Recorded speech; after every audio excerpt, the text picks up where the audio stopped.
more girls here than anywhere in the world, and we play rock and roll. All we do now, we don't like add in. Some clubs will play a little bit of rock and roll. We play only rock and roll. I like the girls that come here.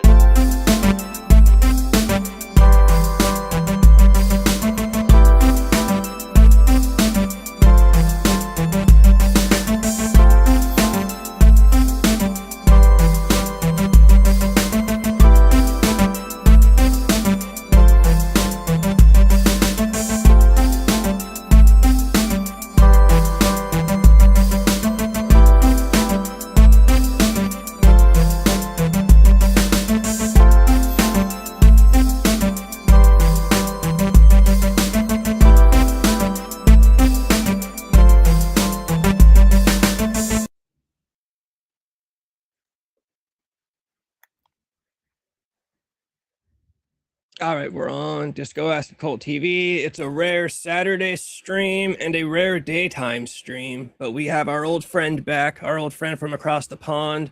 Yeah. How accommodating you are. I've been trying all day to think of an Austin Powers joke to make to you, but I couldn't think of one. But just know that I tried really hard to think of an Austin Powers joke. Oh, behave, isn't it? I think would be the response to that. Like, oh yeah, dude, it's cool. Yeah, so you know, say whatever people can say whatever they want about England. I am jealous that you guys really have the monopoly on like cool secret agent characters. Like that's a British thing to be like James Bond or Austin Powers.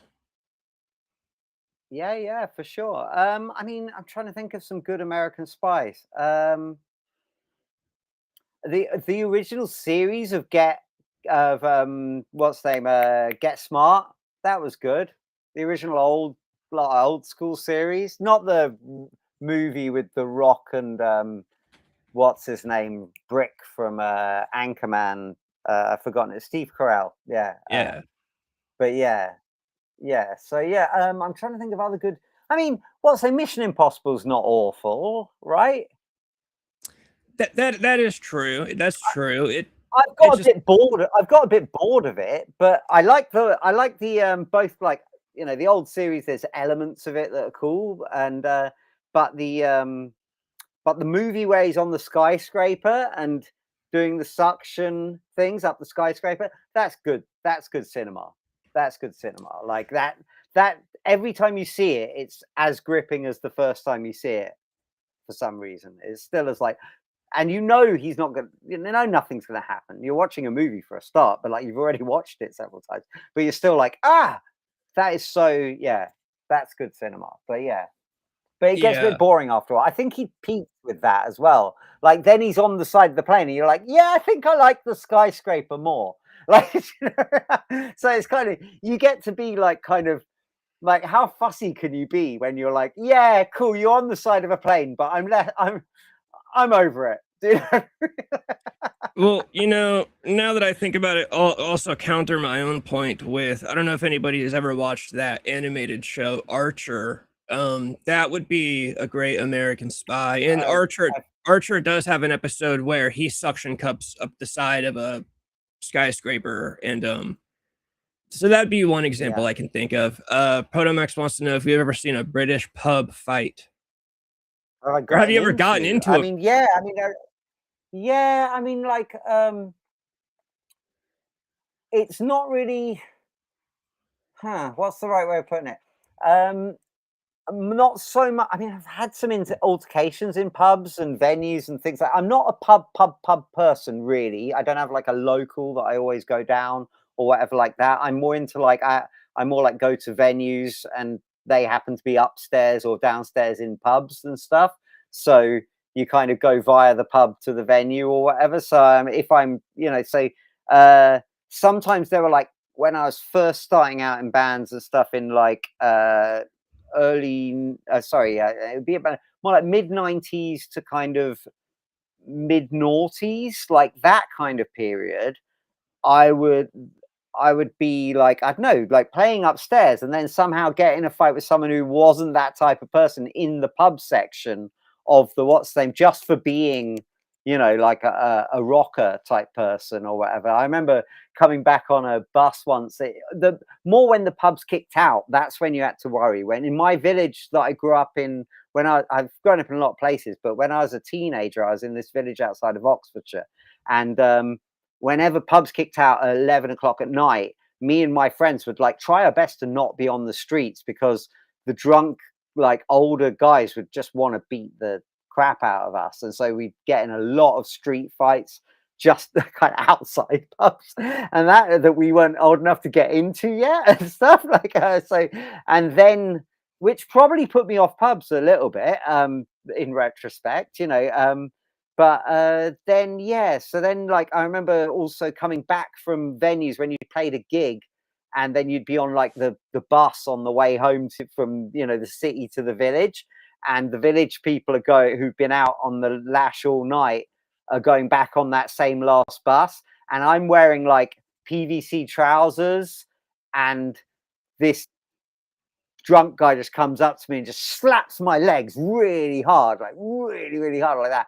And I'm like, what am I supposed to do now but fight? You know what I mean? And it's and so yeah, I've lived a life of my dad.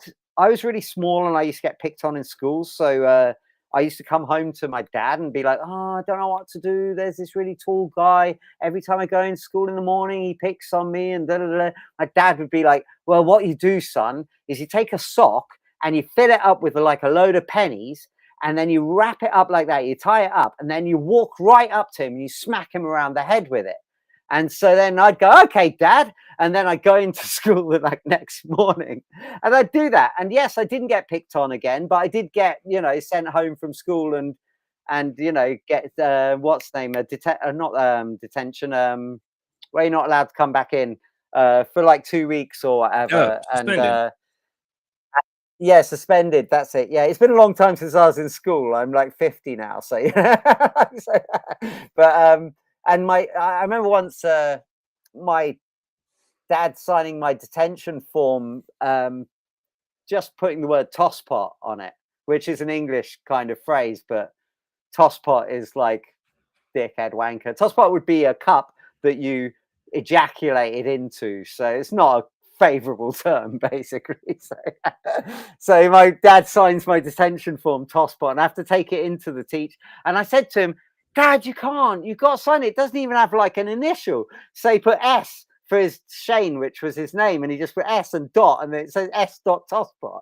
And I got to take that into my teacher the next day. So, that's awesome. So I wasn't exactly I wasn't exactly taught like the most disciplined way of doing things. And I tried to, in my later life, in my stage show, I was really self-destructive. Like I like smash bottles over my head, climb up over things, jump off of things, like just like be sweaty, bleedy mess at the end of everything. And I had definitely had some psychological stuff that I was like not bothering to go through and stuff. So I'm trying to be like the Zen me now. And like, I'm like, I always feel like Bruce Banner, where he's got like however many days since like he blew up into the Hulk. And that's my kind of like, I'm a lot of days without incident now. And I'm quite kind of proud of it. But like Smilex was all, which is my band for context. It was like my,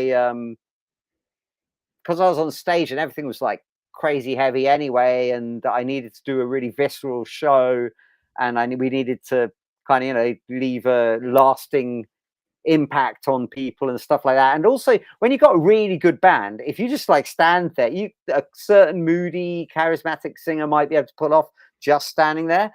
But more likely, you're going to have to go extra to be the best front man to front this great band. If your guitarist's already doing scissor kicks and your drummer looks like Animal already, then, you know, then you kind of go. And also, Smilex was based around the idea that if I was going to do a rock band, it needed to be based on the kind of rock music that got me like really excited when I was young, and so like spurred off the most kind of psychotic energy within me, so that I'd be able to have that kind of bar. I was already kind of mid-20s when Smilex was forming, so I wasn't like a young I wasn't young, if you know what I mean, anymore. So it was like how can I do this music and it be really, or when I perform, I don't want to be faking at wanting to move around. So it's got to be the thing that really sets me off, if you know what I mean. And then Jen from Smilex, the bassist, she introduces me to the Stooges. That all goes wrong. Do you know what I mean? Like that sets it off in a whole nother, like, oh my God, we can be pure chaos now. Do you know what I mean? So yeah. What was the comment that just popped up? Oh, Protomax just mentioned we were talking about the art of the front man Right. the other day. Dead art. I was gonna say one of my favorite bands of all time, and in my opinion, I would say the best example of one of those rare bands that when they perform live, they can just stand in one place and nobody cares because they're so good is the Cars. The Cars had no Right. stage Okay. presence. I mean, they just stood, they never moved. They might step back and forth once or twice, but the way they made up for it was the songs sounded just as good as they did on the albums. Like to me, that's a good I trade-off. do If you also sound think just as good as the album, I don't care if you move or not because it's a good show no matter what. also in the heavy kind of in the heavy stakes, the Cars are pretty low down on the heavy stakes. They're kind of the Pretenders level or something, like not really. Once I'm kind of talking, and also I was coming at it from like in those kind of years, like the two front people. I grew up on great front people, Freddie Mercury and Robert Plant, and all this stuff, and then Scott Weiland and Axl Rose, and like awesome front people and stuff. But I saw two people, which was Katie Jane Garside from Daisy Chainsaw and Queen Adrena, and she was absolutely mental and primal, and like, yeah, just like the most crazy show where you thought it might all stop or have to be stopped or something like that because she was so mental and unhinged and stuff like that. And then also at the drive-in, when I saw them from side stage on their first UK gig, and Cedric was playing to like all sides of the stage, where if anybody was watching, he was performing at them, and he was like all over the place, jumping, like kicking the microphone, back heeling the microphone and catching it, and like crazy stuff like that. So like they were like kind of almost doing like a James Brown meets hardcore kind of like fusion kind of thing, which a lot of MC5-esque, I guess, as well, kind of thing. So yeah, so those two things, it just kind of showed me, frontman, the nature of being a frontman now, it's like moved to a new visceral level. And if you're gonna survive with like, like people are seeing bands all the time and they're seeing you on big bills of tons of bands and stuff. And I just I didn't care whether people liked us or hated us, but I didn't want them to walk away from a gig not remembering us. Our kind of, well, my manifesto, which the band kind of went along willingly, I guess, was like that we should make it that we were the only band that played no matter what, where we played on the bill, like, so that all anybody is talking about after is like, oh, that band, that was the fucking, even if it was like I hated that dude, do you know what I mean? And I like, people used to attack me and everything and throw stuff at me and everything, so I would welcome that and egg them on and try and cause even more. Casey Chaos as well, great front man as well, from Amen. Not that I'm a massive Amen fan or anything, but when I saw them, that was a good live show. Like Andrew WK had a lot of the rep then for being like, oh, he smashes his face and all this kind of thing. But Casey Chaos has like 2 shot knees because of the amount of crazy like activity that he's got up to. So yeah, I mean, not that a great frontman has to break themselves, but like there's an element of that that's really cool, like the Gigi Allen thing. Not that I used to get compared to Gigi Allen a lot, and I kind of almost took it quite offensively because that's almost like someone having a mental breakdown, but with a gig around it to kind of frame it as something that people should be allowed to witness, whereas ours was a show. Do you know what I mean? Protomax dropping the Gigi Allen reference. Once I shit in my hand, threw at the front man of Amen. I remember in my last real band that I was ever in, and of course that band was actually really good, so we didn't even need to, but our strategy was always just turn up louder than everyone else. And I do remember we played a house show in Oakland, and that was pretty crazy. And I remember after we played, I was kind of packing up my stuff, and I heard some people talking right next to me, and they were like, I remember one of them saying that was the loudest band I've ever seen, and I was like, "Oh, perfect," you know. That was what we cared about, was Nice. people, as long as they saw. And we played a lot of house parties, so we definitely like deafened a lot of people just playing way too loud. But then it helped that we were also just really solid, and we did have a really good front man. That was more of a pop rock band, so we weren't breaking well, I did break a guitar one time, actually. Sure. But we weren't, you know, we weren't Gigi Allen type chaos, because it was like pop rock music, but it was enough of a We're fairly hooky. If you I don't know if you can actually play. Can you play things and clips and stuff off YouTube and stuff? Is that a function that you have? Or yeah, what do you got? if you look up Smilex Dead Man's Dirge live at the weekend, then that won't trigger any it won't trigger any. And also you get to see me smashing, like, I think it's a glass over my head and then bleeding all over the place as well. So it's not just boring footage then of someone's band, which is kind of the mentality I was like working against, of like, oh, usually you're watching just a band. Here you're watching like a car crash. I dare you to look away. Do you know what I mean? And so I was just like keeping people hooked until they get into the music, kind of thing. Like, so.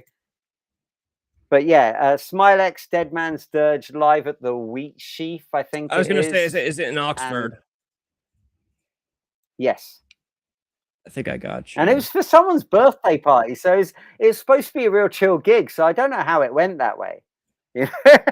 It's always something like a kid's birthday party where shit goes crazy, and then when the show that you actually think is going to be crazy, it's not crazy, and then when it's like a birthday party, we played a biker thing where I thought it was going to be so good. It was going to be all these bikers, and we were going to go down so well and everything. And it was all these old dudes who basically collect like bikes and like to go out riding on a Sunday, but are not like Hell's Angels at all. Like, you know, I was so gutted. And at one point, so I went and I did this jump over their prize, like giveaway bike, and every person there, like their heart stopped entirely. But I did clear it. I didn't hit it, but everybody was like, they just thought I was going to die because I was going to hit the bike, and then all the old men were going to pile into me, basically, because I ruined their precious, expensive bikes. Right. So yeah, so I ended up being the wild thing at the biker thing. So you know, you can't trust anything these days.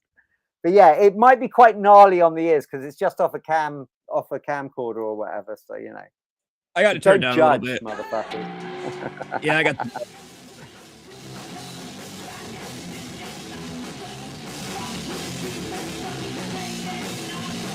See, I stand still a bit. Say what? Oh, I just said, so I do stand still a little bit. Oh, this is 2008, too. This is old school. Yeah.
Do you have a studded belt on? I do. I'm a rock guy. I miss studded belts so much. I love that I'm bleeding out of my face, and you're like, "Have you got a studded belt on?" I'm always looking for the fashion. Fair enough. But yeah, so yeah, that's the kind of show. Oh no, you're good. What were you saying? It's all right. I was just saying that's the kind of show that we were doing anyway. So, and that was not a rare occurrence. That was like a, all too regular thing that I'd be like, something would be bleeding somewhere, or like, do you know what I mean? I smash my teeth in like a lot, and my nose, and sometimes like I jump off. I do this thing where I'd gaffer tape up my eyes and my head, and then I'd jump off the stage, and then like if someone was there, I'd just like land on, and then everything would like just start splurting blood.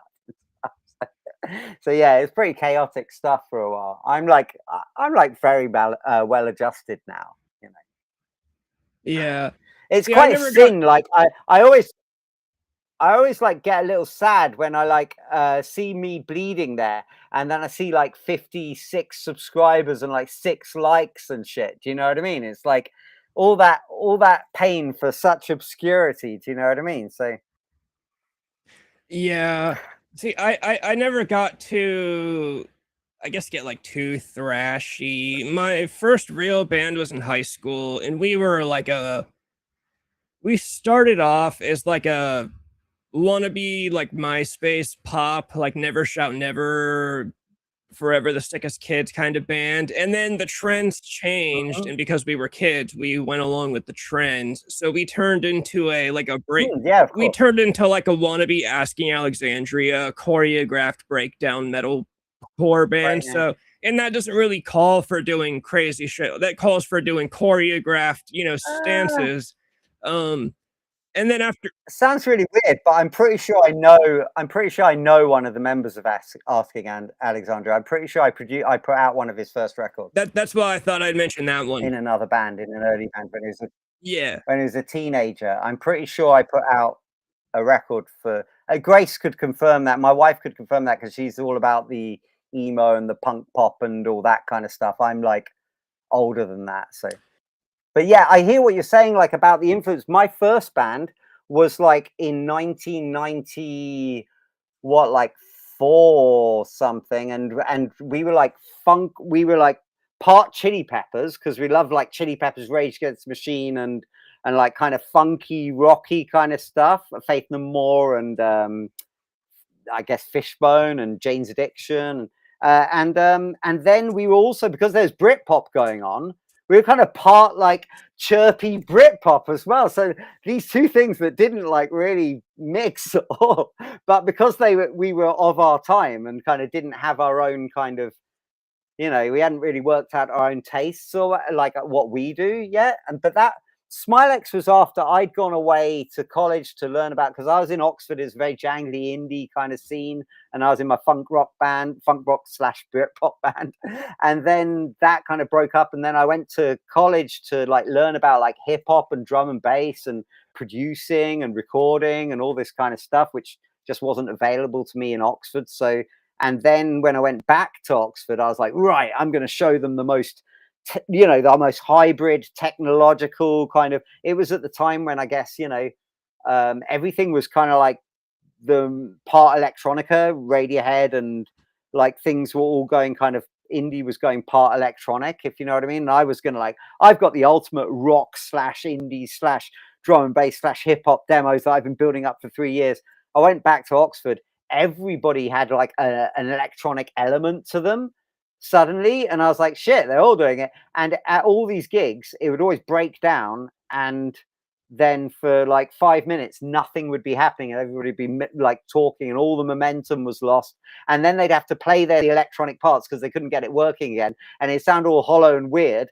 And so I just thought, you know what, I'm going to form a straight ahead heavy rock band, just a good solid heavy rock band with really good tunes. And then we went a little more, I guess, mathy for our second album, because you know, when you've got musicians in your band, they want to play slightly more musical stuff, if you know what I mean. And I wrote all these like scrappy demos that were like 4 chords and a load of rude words, and then the second album's kind of more the sound of the band becoming what we all were.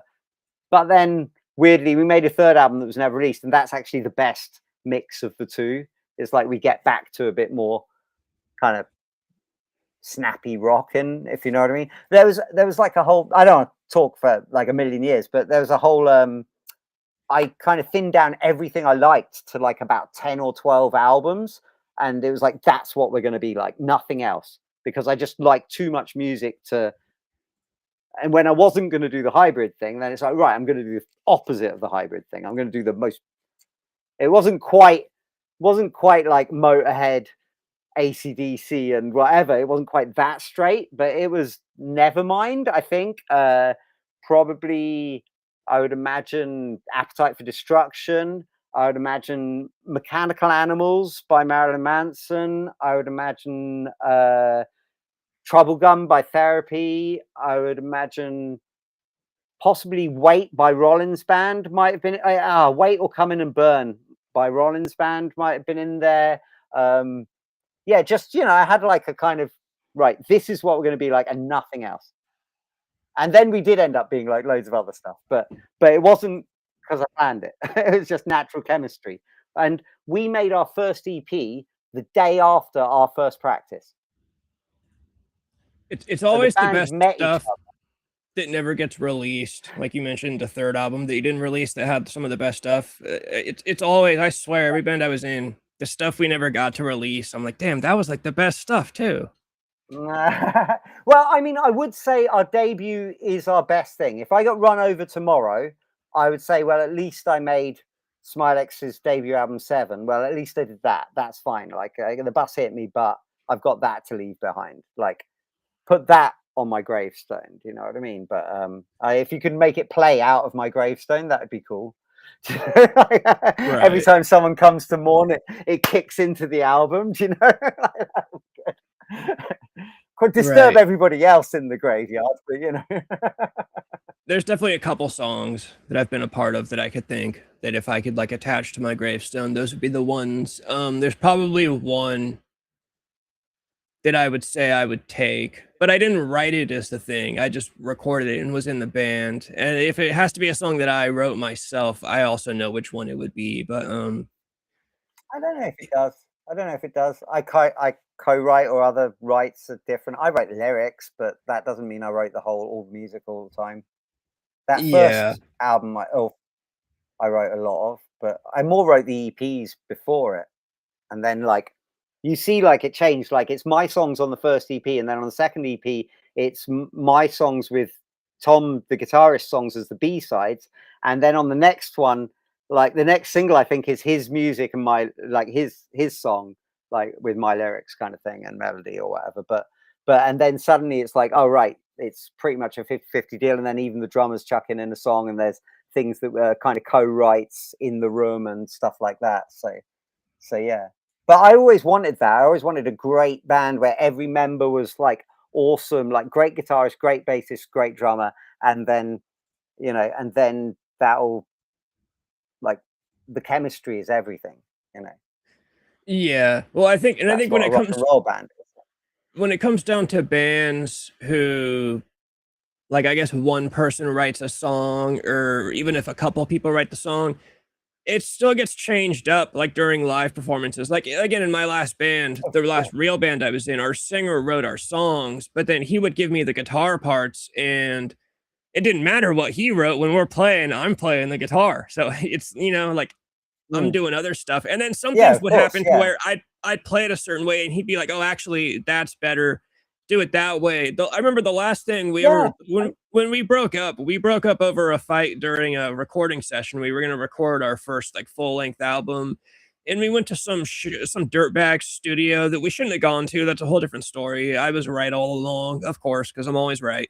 And everyone in the band acknowledges, everyone in the band knows that I was right now looking back. But anyways, I didn't want to go to that studio, so I told them I'm not going to record shit. And our singer said, okay, fine. You're not going to record shit. So I went to the studio with them, but I would just sleep on the couch. And I remember one day they were recording our singer who wrote the songs and also was a guitar player in the band. I remember he wakes me up on the couch and he's like, "Hey, I need you to record this part. I don't know how to play it the way that you play it. So you have to record Yeah. it." And I remember that being like a moment, like I had like a grin on my face. I'm like, "Yeah, you guys can't fucking record an album without me, even though I didn't write the fucking songs." Yeah, I mean, I've never been really, I've never been obsessed with. I like to get better as a player, but I never, I've never precious about like parts. I'm always really like, if someone spends all their days playing guitar all the time, then they should have a better way of doing it than me, who like just about hacks through a few power chords and gets a demo down. Do you know what I mean? I'm just getting like the basics down so that much better people can do it. You know, same if I'm tapping out a drum beat on a drum machine, my drummer's going to do like a fucking tons better job of like bringing a beat under, like, and giving it organic, you know, like dynamics and stuff like that. So yeah, I don't even think about that kind of side when I'm writing. I don't feel like it's me writing the final bit or the perfect thing. It's a bit different when I'm doing my solo stuff, because I know that it's going to kind of end up being released just as me, with me playing it, so I have to make it a bit better. So that often means I'll have to redo things, because when I first wrote it, I did it scrappily whilst I just had the idea or whatever. But yeah, I never worry with, like, when I'm writing rock songs for rock bands, or even when we go out this summer, I'm doing stuff with Prohibition Smokers Club, which is kind of my festival band. And I always say, just play it how you want to play it. Like, as long as it sounds like the song and we're not going to get lost, then just do what you want with it. I'm not like precious about it. It's a set of chords. Do you know what I mean? The whole reason you have those people in your band should be because you trust them. If you don't trust them to play the music, find some other guys. Do you know? That's what I would say. Yeah, or you've got issues, or you've got trust issues. Do you know what I mean? Like, I always talk about being in a band with people. It's like going to war together.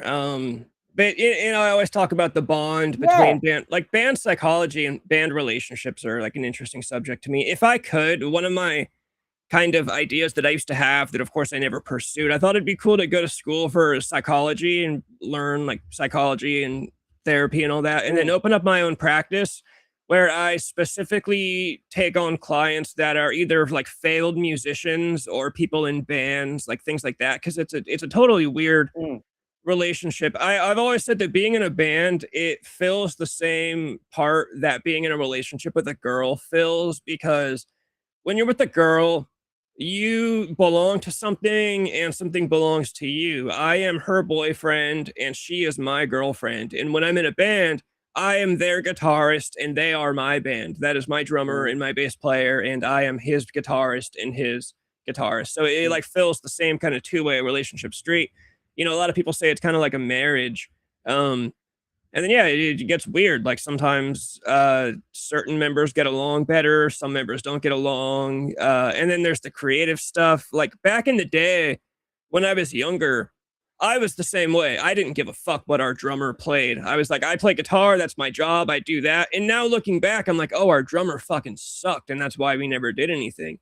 So then my last real band, but then there's my last music project. That was just a little thing I did with an ex-girlfriend of mine where I wrote everything. I just wrote all the drums, bass, guitar, vocals, and then I just told her what to sing because I can't sing. By that point in my life, I was kind of a creative dictator, and that I know that's how I'd be today if I ever got into a band. I couldn't be like oh, I don't care what the drummer plays. No, I'd be like, bro, I'm not going to waste my time if this shit sucks. And so I remember when I was playing music I with my say ex. that.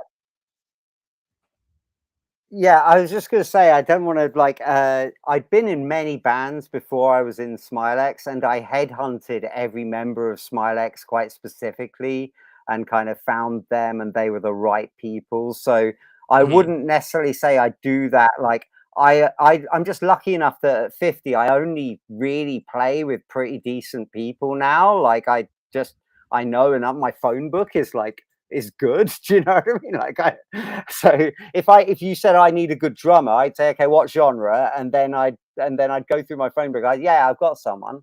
Do you know what I mean? So so it's not. I'm not really. I'm not saying I was like slack about that kind of stuff. It's just we had a very specific. When you have Robert Plant is going to not need to tell John Bonham much of what to do on the drums. Yeah. Jimmy Page is not going to have to tell John Bonham or John Paul Jones much of what to do on the bass.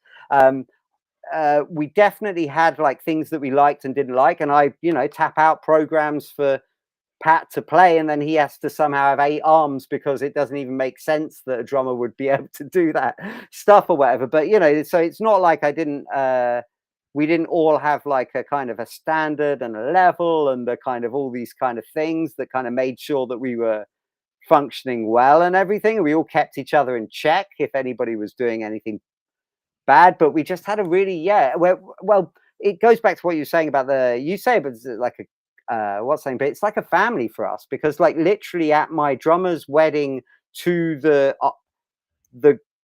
only person who we would have let replace our bassist, which was his girlfriend, who was a bassist who'd been in a girl band that we were also on the same label with, and I recorded and stuff like that, so it was familial kind of thing. Our drummer married our second bassist, and me and the guitarist were the best men. So like we are a family. We are literally a family. And during the time that we've been on hiatus, we've been friends the whole time. We just haven't been doing our band. It's really weird. It's like we're just actual friends. And it's almost like I sometimes feel like the world doesn't deserve our band, and that's why we don't do it that often. And every so often we do it just for a moment, and like the people who show up get it, and it's really good. And then we just like go, let's not like overdo this really cool thing that we've got that is so kind of, based on this chemistry and everything and this like familial relationship. But yeah, we're like a family.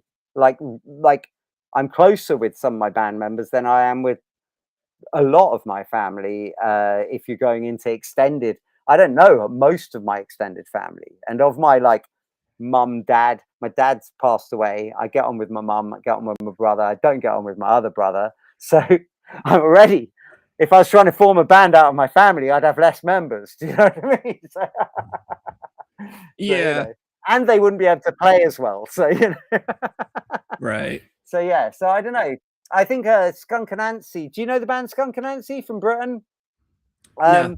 They have a T-shirt that says you can choose your you can choose your band, you can't choose your family. And it's like, yeah, that is actually pretty true. And it's funny because Ace from Skunk Anansie, the guitarist, produced our albums.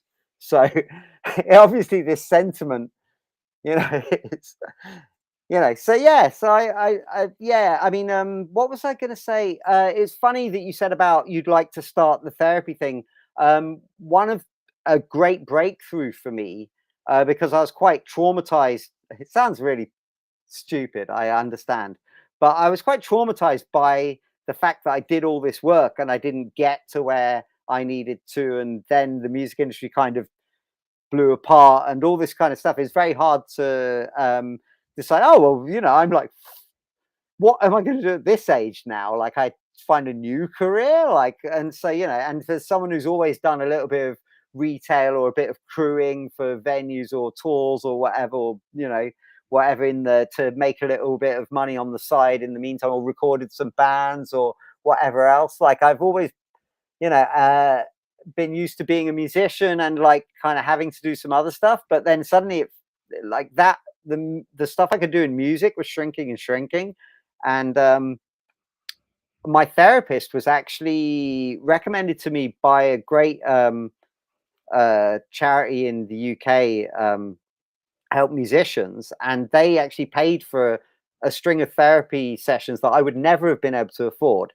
And it was with a guy he specialized in helping ex-dancers. He was a dancer, for like the Royal Ballet and like really crazy, the standard, we're talking Black Swan stuff kind of thing, where like people are psychos about dancing kind of thing. And then you kind of have one little toe injury and you're out forever. Do you know what I mean? And stuff like that. So So it's really funny because I'd been working in the comic shop. One of the girls in the working in the comic shop was an ex-dancer who'd had something like that. And then I ended up having this therapy with this guy who mainly worked with ex-dancers.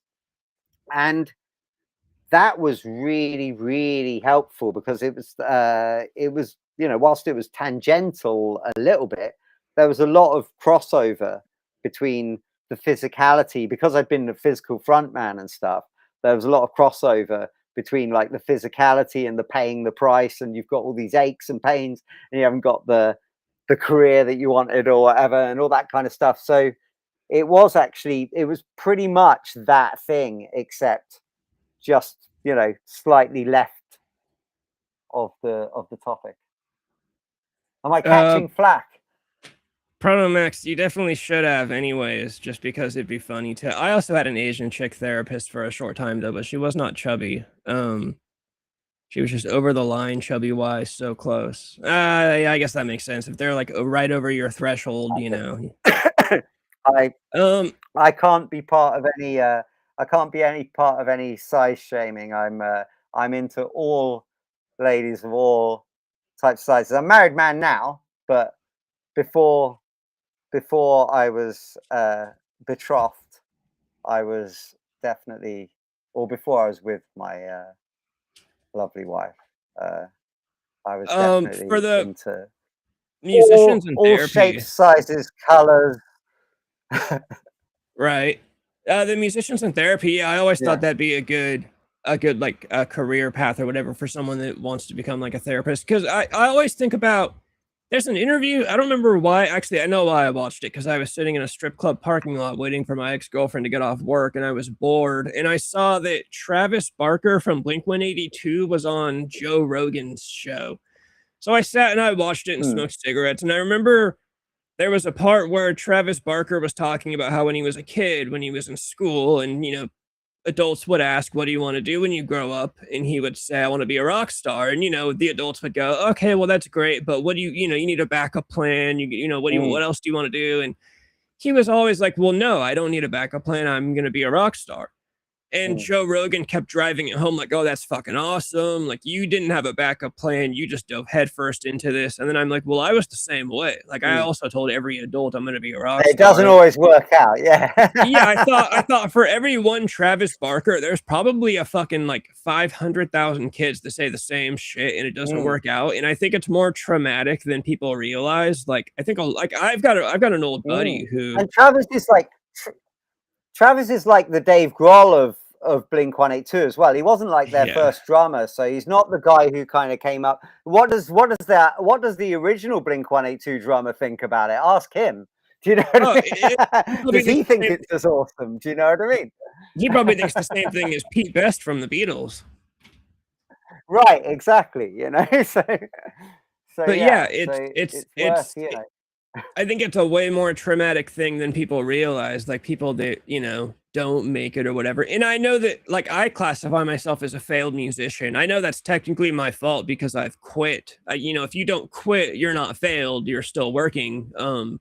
Like I always say with the YouTube channel, I always say with the YouTube channel, I'll never be a failed YouTuber as long as I don't quit. Like, if I keep doing it, it's not failed. But with music, I actively you're young enough to not be.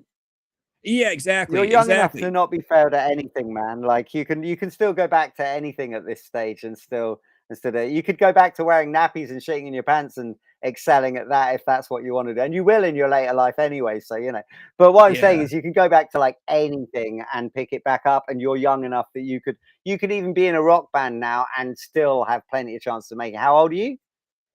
I'm 32. That's nothing. That's nothing. 32. That's nothing. And also, like, there's no one to play with in my area. People don't actually mind about, like, yeah, but all I'm saying is, like, if that was what you wanted to definitely set your heart on and do, then there's still every chance that you could get as poor and as unfamous as most of the bands are nowadays. Do you know what I mean? Like, I'm not being funny. Yeah. Most of the bands who do summer tours are holding down Costa jobs when it's not summer. Do you know what I mean? So it's crazy how music nowadays, it's like it's almost like, I think we talked about this last time. It's like real life. There's no middle class anymore. You're either poor or you're Machine Gun Kelly. There used to be a big middle class in music. It's funny, all the bands I used to like in high school, they were all I'll in stay that poor middle. if that's okay. They were all in that middle class range where they probably went on tour for most of the year, and then when they got home, they probably had a nice little single bedroom apartment that they could afford. They were on an independent label. Yeah. And I remember when I was in high school, I remember thinking like, there was a band called Decoder that I really liked. They put out one album on Rise Records. Oh, okay, you know what? Never mind. Better example. There's a band called A Skylit Drive. They were local to me, and they got fucking huge in like the metalcore scene. I ended up befriending their original singer, Jordan Blake, rest in peace. That guy was my homie for a good time. And then they kicked him out, or he quit, and they got a new singer, and they went on to become fucking huge. And I remember when they were touring, they were on Rise Records, and in high school, I was like, these guys must be fucking millionaires. They probably all live in mansions. And then I remember years after they broke up, because they were local, I learned that like one of their guitar players worked at the post office. And I was like, wait, what the fuck? How's this guy working? Is he not sitting on his millions of dollars from record sales? And that was when I started realizing like, oh, a lot of the musicians were like middle class musicians. They made enough to afford their living situations. And then as soon as the band broke up, that was done. You had to get a regular job. Nowadays, that middle class doesn't even exist. Like now, if you're going on tour, you also need to work at the post office to just afford to go on tour, It's different also for like the time of what bands got where, because I've noticed that like if your band got big in the 60s, 70s, 80s, 90s, but like even had just like one hit or didn't even have a hit, but just kind of ended up being like one of the bands that was in the running with those kind of big bands or whatever, they still have a career now. They can go and do reunion tour, and they'll like fit on some festival bills. They'll get a career. They can get paid. Do you know what I mean? They can get paid to go out and play, which is all I really, really want at the end of the day. Do you know what I mean? So, but then there's a kind of drop off point in the kind of 2000s, almost like, similarly to how there aren't any stadium bands after kind of that era of like Arctic Monkeys, Kings of Leon, the Strokes, Strokes, Arcade Fire, like that kind of era, and even taking in maybe the emo kind of rock scene as well, like that year, or I feel like it's like 2007 or something. Like there's almost like a cutoff point where no one who is famous after that can like just sit back and earn royalties or like has guaranteed gigs. Everybody else is like screwed. And obviously then moving into the age of streaming, well, what are you earning from where anyway? Like, unless you'll be like, now even, like back in the day, you'd be being played on radio, that would pay you nicely. You'd be getting quite shafted by your record company, but still that would be like, I don't know, like $1 on a $10 CD that you'd be getting back from your record company, but they'd make sure that you sold like 500,000 absolute bare minimum. So $500,000, I guess. Do you know what I mean? Like, okay, like it's something, right? But and back then you could buy a house for like 200. Do you know what I mean? So all these things are kind of relative to like both life and kind of just like what the industry is now. Like it's a circus dog and pony entertainment show. It's not really music. When you say like Machine Gun Kelly, like that's an entertainer, really. It's not really a musician, like as such. Like I don't mean any major disrespect, but his kind of, his emphasis shifts with whatever he can do that people will pay attention to at the time, which is kind of more of a attention-seeking entertainment vehicle, clothes horse kind of, I'm a rapper. Oh no, okay, I'm punk pop, like whatever. Like, well, what's your core? That's not like David Bowie or Prince moving through genres like a chameleon. That's like someone tackily going, this didn't work, maybe this. Do you know what I mean? So, and so I don't really see music really happen. Like you go and see like his guitarist with the breasts out and stuff like that. And it's like, yeah, we're not really like, I'm not expecting him to write the next Stairway to Heaven. Do you know what I mean? Oh, it's beyond disrespectful. And the fact that then Spotify go and put that money into AI drone warfare, like the one thing, if you took 3 words that musicians don't really generally like, it's AI, drones, drone and warfare. You put them together. They did the random, that random band name generator game where you pick your grunge band through lining up the 3 words. It's like they did that with like things bands hate, and well, let's donate it let's give it all to them. Do you know what I mean? Dude, you it's got crazy. I don't even do streaming now. Someone's got to start a band called AI Drone Warfare now. I literally have it. I shit you not. It's in my notes. It's in my notes alongside something else, which is called Object. Another band name for my wife's band called Object Permanence, and that's what people keep claiming they have when I say that it sucks if you have to look at your Spotify to tell me who your favorite band is. And they're like, oh no, I have Object Permanence. Like, suck a dick, man. Like, if you don't know who your favorite band is just by like from your heart, you know, you can have like, oh, it kind of changes or whatever. But if you have to get out your phone and look at some stats to see what you like, you don't have a soul. Do you know what I mean? Like, and I'm not even blaming kids who don't have a soul. They've had it like ripped out of them from an early age through their phone. Do you know what I mean? But and I hope they grow it back, you know. But you know, claiming some form of disability, which by the way isn't even that sickness. It doesn't even dictionary define as not being able to remember things you fucking like. Do you know what I mean? So yeah, so I've got that and AI drone warfare as like potential band names. I did come up with one on my walk today with my wife. Dirty Jesus, so catchy. I can't imagine not being famous with a band called Dirty Jesus. Do you know what I mean? I don't even want to be. We saw a big statue of Jesus in the church, and it was muddy, and we said someone should give that a clean. And I said, yeah, that's a Dirty Jesus. And then I was like, oh, that's a good band name.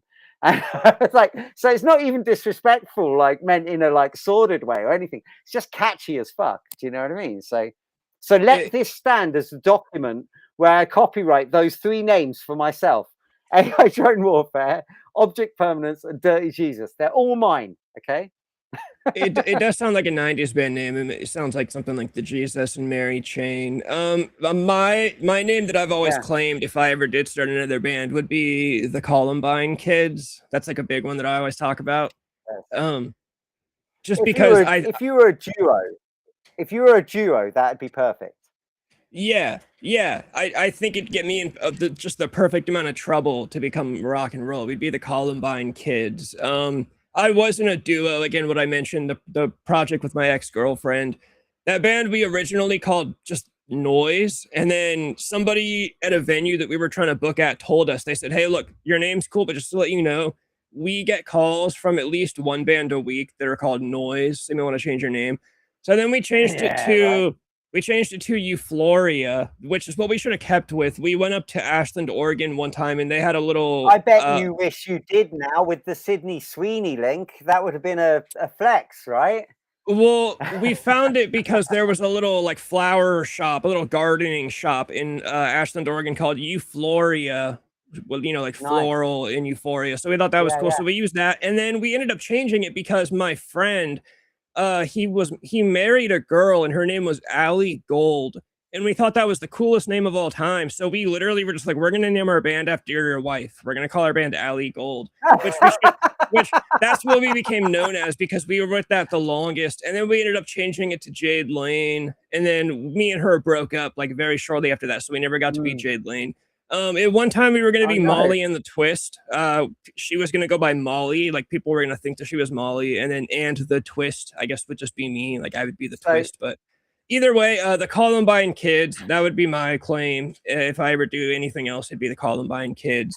As my day job, I do consultancy for bands to like help them see what's clicking and what's not clicking for their career and stuff.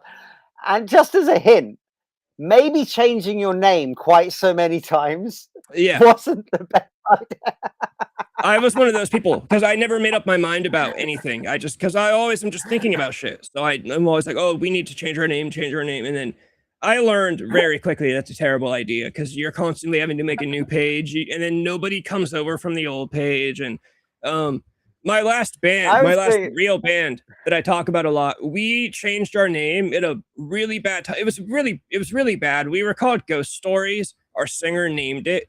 And from the beginning, I told him, look, it's a cool name, but I promise you, there's at least 100 other bands in America called yeah, Ghost yeah, of Stories. course, yeah, It's yeah, it's of it's course. very Too generic. I generic, even yeah. went on Bandcamp and found a band from Ohio of a very similar genre Mm. to us called Ghost Stories, and I would tell him, bro, we Oh God. cannot be Ghost Stories. It's fucking generic. And he Mm. said, no, dude, we're keeping it. And so we kept it, and we became known in our area as Ghost Stories.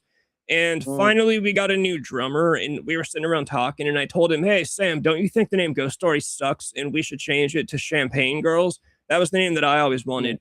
And Yeah. he backed me up. And when he backed me up, our singer finally said, "Okay, fine, we'll change it." So then we became Champagne Girls. Mm-hmm. But we'd already been known locally, so we'd go play at our like Yeah, yeah. hometown hero town, and like girls, like groupies would literally show up and say, "You guys suck for changing your name," and they wouldn't call us the new name; they'd call us the old name, and we had to make a whole new page. And Right. I was always mad at our singer for choosing the name Ghost Stories, anyways. Like, there are just some names that Mm. you can tell. It's like, dude, I can just tell that that's a They're generic already name. taken, yeah.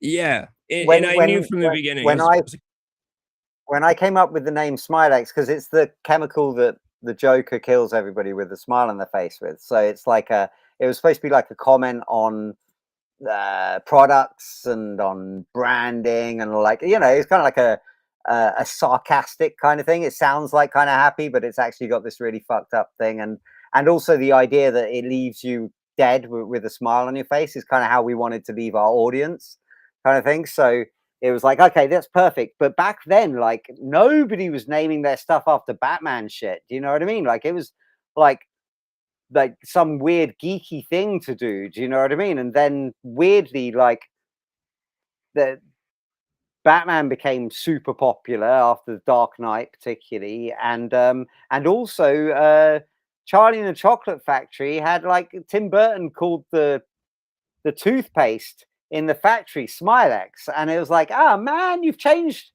the meaning of our band. And if it comes from Tim Burton, it's actually official, it's canon, because we were ripping it off of, we got our original name from Batman 89. So yeah, so it's yeah, so I was like, oh, okay, so yeah, it wasn't like nobody was going to do that. And now, since we've been not active, you look on streaming on Smilex, you got some weird like Russian rapper popping up and all sorts of stuff. I always have to get in touch with our manager and say there's other Smilexes on our page again, and she goes and like reports to, gets in touch with our distribution or whatever and says there's other people on our page, get them off, to get them to change their name. They always have to change it to like something just slightly different with extra S's or something. Same as on social media. Just because we were lucky enough to be established at that time, like we're like, we were like a brink off of actually being a real band, essentially. Do you know what I mean? We got all the stuff, the radio play, the album with the good producer. We went out, and our drummer's brother died very young of cancer, like literally the like months after our first, well, literally within a month of our first album coming out. So it was pretty hard. He was like, where he's diagnosed, and then he was like, so yeah, so basically the whole of our flow and kind of momentum just kind of got sapped out of us, and we never really picked it up. But yeah, it's kind of it was kind of, I don't know where I was going with that. What was I saying? The name Smilex, and then the Yeah, toothpaste. yeah. So, it's just like it's really weird to have like, kind of now suddenly loads of people will be called Smilex, and it's like, oh really? Okay, fine. That finally came round then to being like a cool thing. Yeah, Batman stuff definitely changed after those Christopher Nolan movies. I picked that name in 1996, and I went out and played a couple of gigs with like just a little put together band. and then I kind of like was using it as my solo thing, but not doing anything really. And then in 2001, it became like the band name, and it obviously was copyrighted or registered with the band register and all that kind of stuff. And then all our publishing joined the PRS, and everything gets kind of legally registered as that. So it all becomes a lot more like, oh, this is actually a real thing. Do you know what I mean? So, but beyond that, yeah, it's I was just didn't think anybody would ever use it, to be quite honest. Yeah, it's always weird when shit like that changes. You're like, dude, I thought I had this locked in, and now everyone is going with the This is Batman my stuff. thing, right? This is my thing. Get lost. Like the popularity of the Joker now, to me, is like I mean, he was kind of popular within comics and stuff, Yeah. but he was like a cool, weird thing that not many people really knew. They kind of maybe had seen some of the iconography or something. Do you know what I mean? Like it wasn't a absolutely everybody know. Joker now is like Michael Jackson or some shit. You know, everybody knows what it is. You know? Yeah, it's definitely just like one of the most famous characters in general. All because of Heath Ledger. All because of Heath Ledger. Everyone thought they had a claim on the Joker now. What's the who said that? I'm not getting some of the comments, I don't think. I might not be getting. I don't think any comments. Put it up. Oh no, yeah. Sometimes I don't click. Sometimes I don't click on them. Okay. Well, if you don't click, I don't. Yeah, that's just about the post office. Roger Heffley from. You'll have to speak to Charles Bukowski about that. Read Charles Bukowski's book, Post Office, and you'll enjoy it. Yes, we did that one, definitely. Yeah. How much streaming pays? Yeah, I had a guy on a long time ago, and he mentioned that Spotify. I think Spotify pays. It's like 0.00037 cents per stream.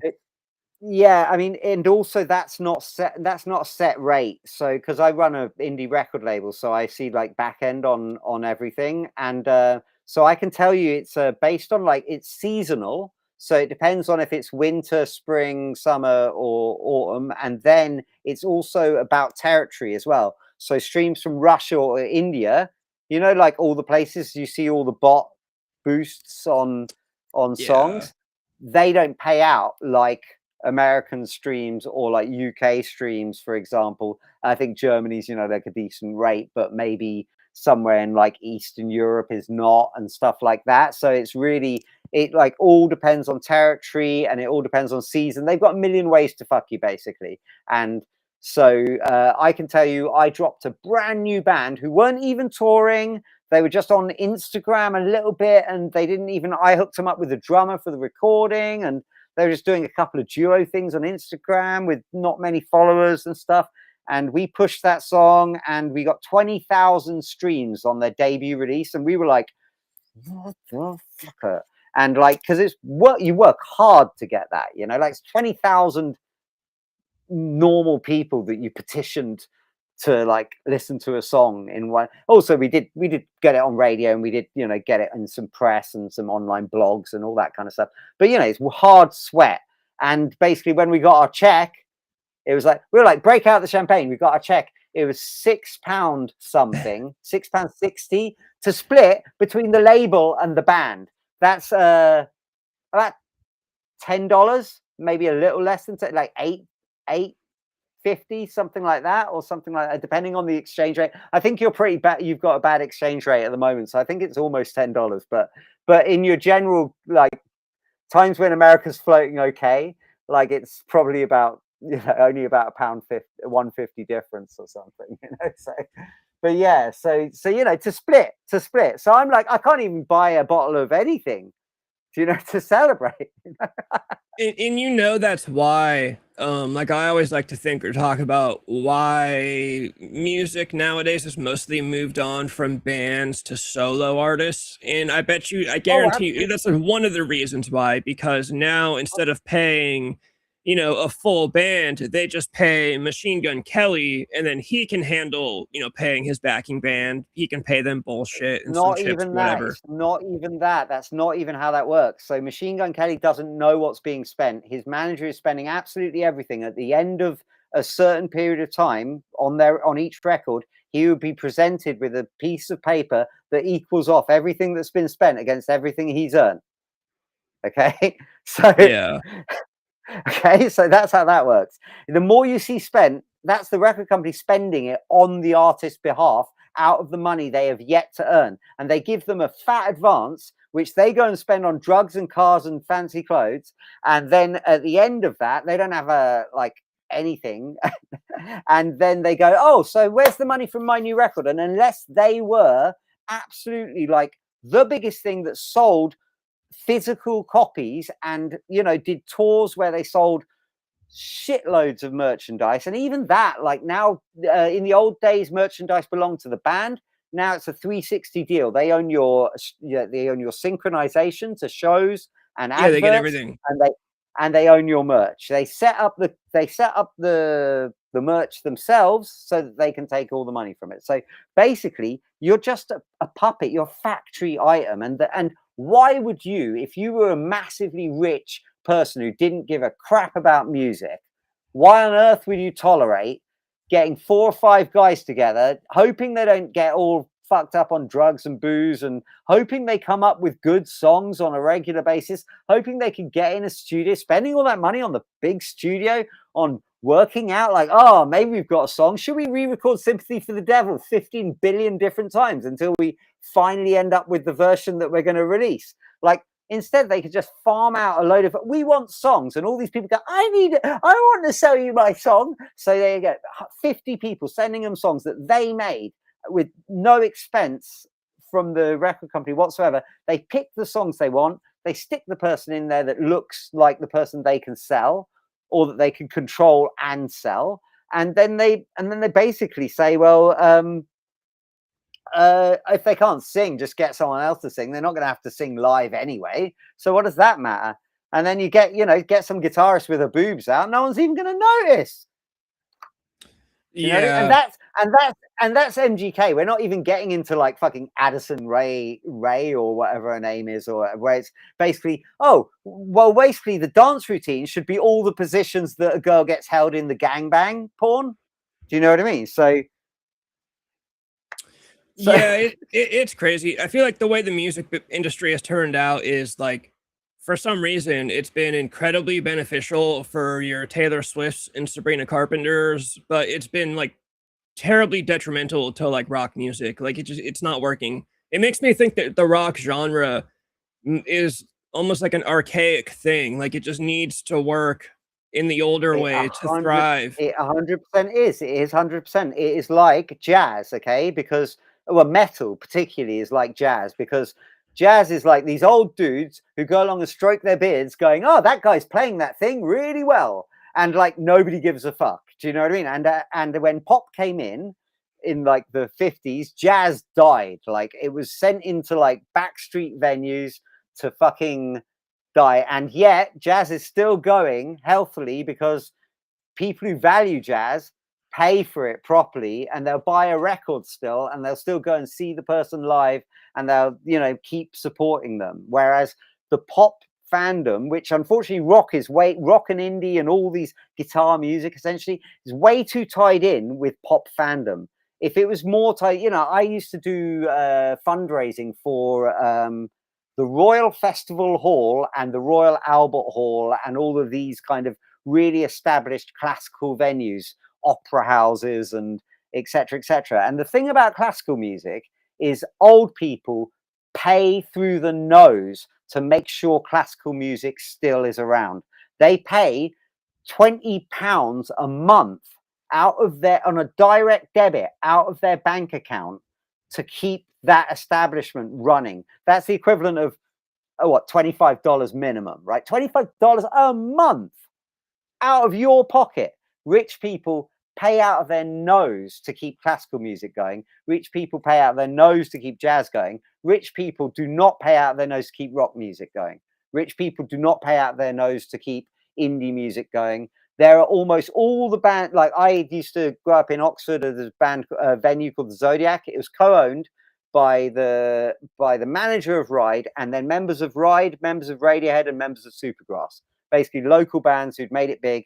They all put money into venue. It was the greatest thing on earth. It's great venue, great bands all the time, great vibes, best nights you've ever had. It got bought out by the O2 Academy or whatever. So that's unfortunately where we've got.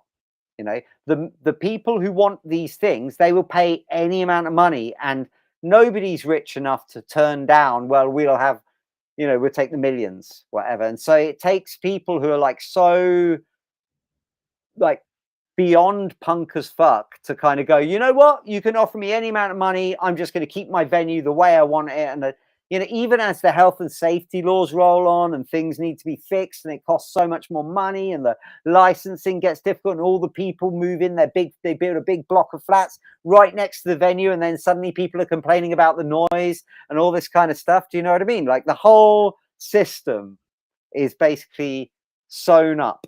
There is no rebellion. There's no room for it. How can you rebel when you, I got to go on social media to plug my thing? And so, okay, so I'm not getting political, but there's a lot of musicians out there who do not like Donald Trump, right? So why the fuck are you on Instagram or Facebook selling your wares?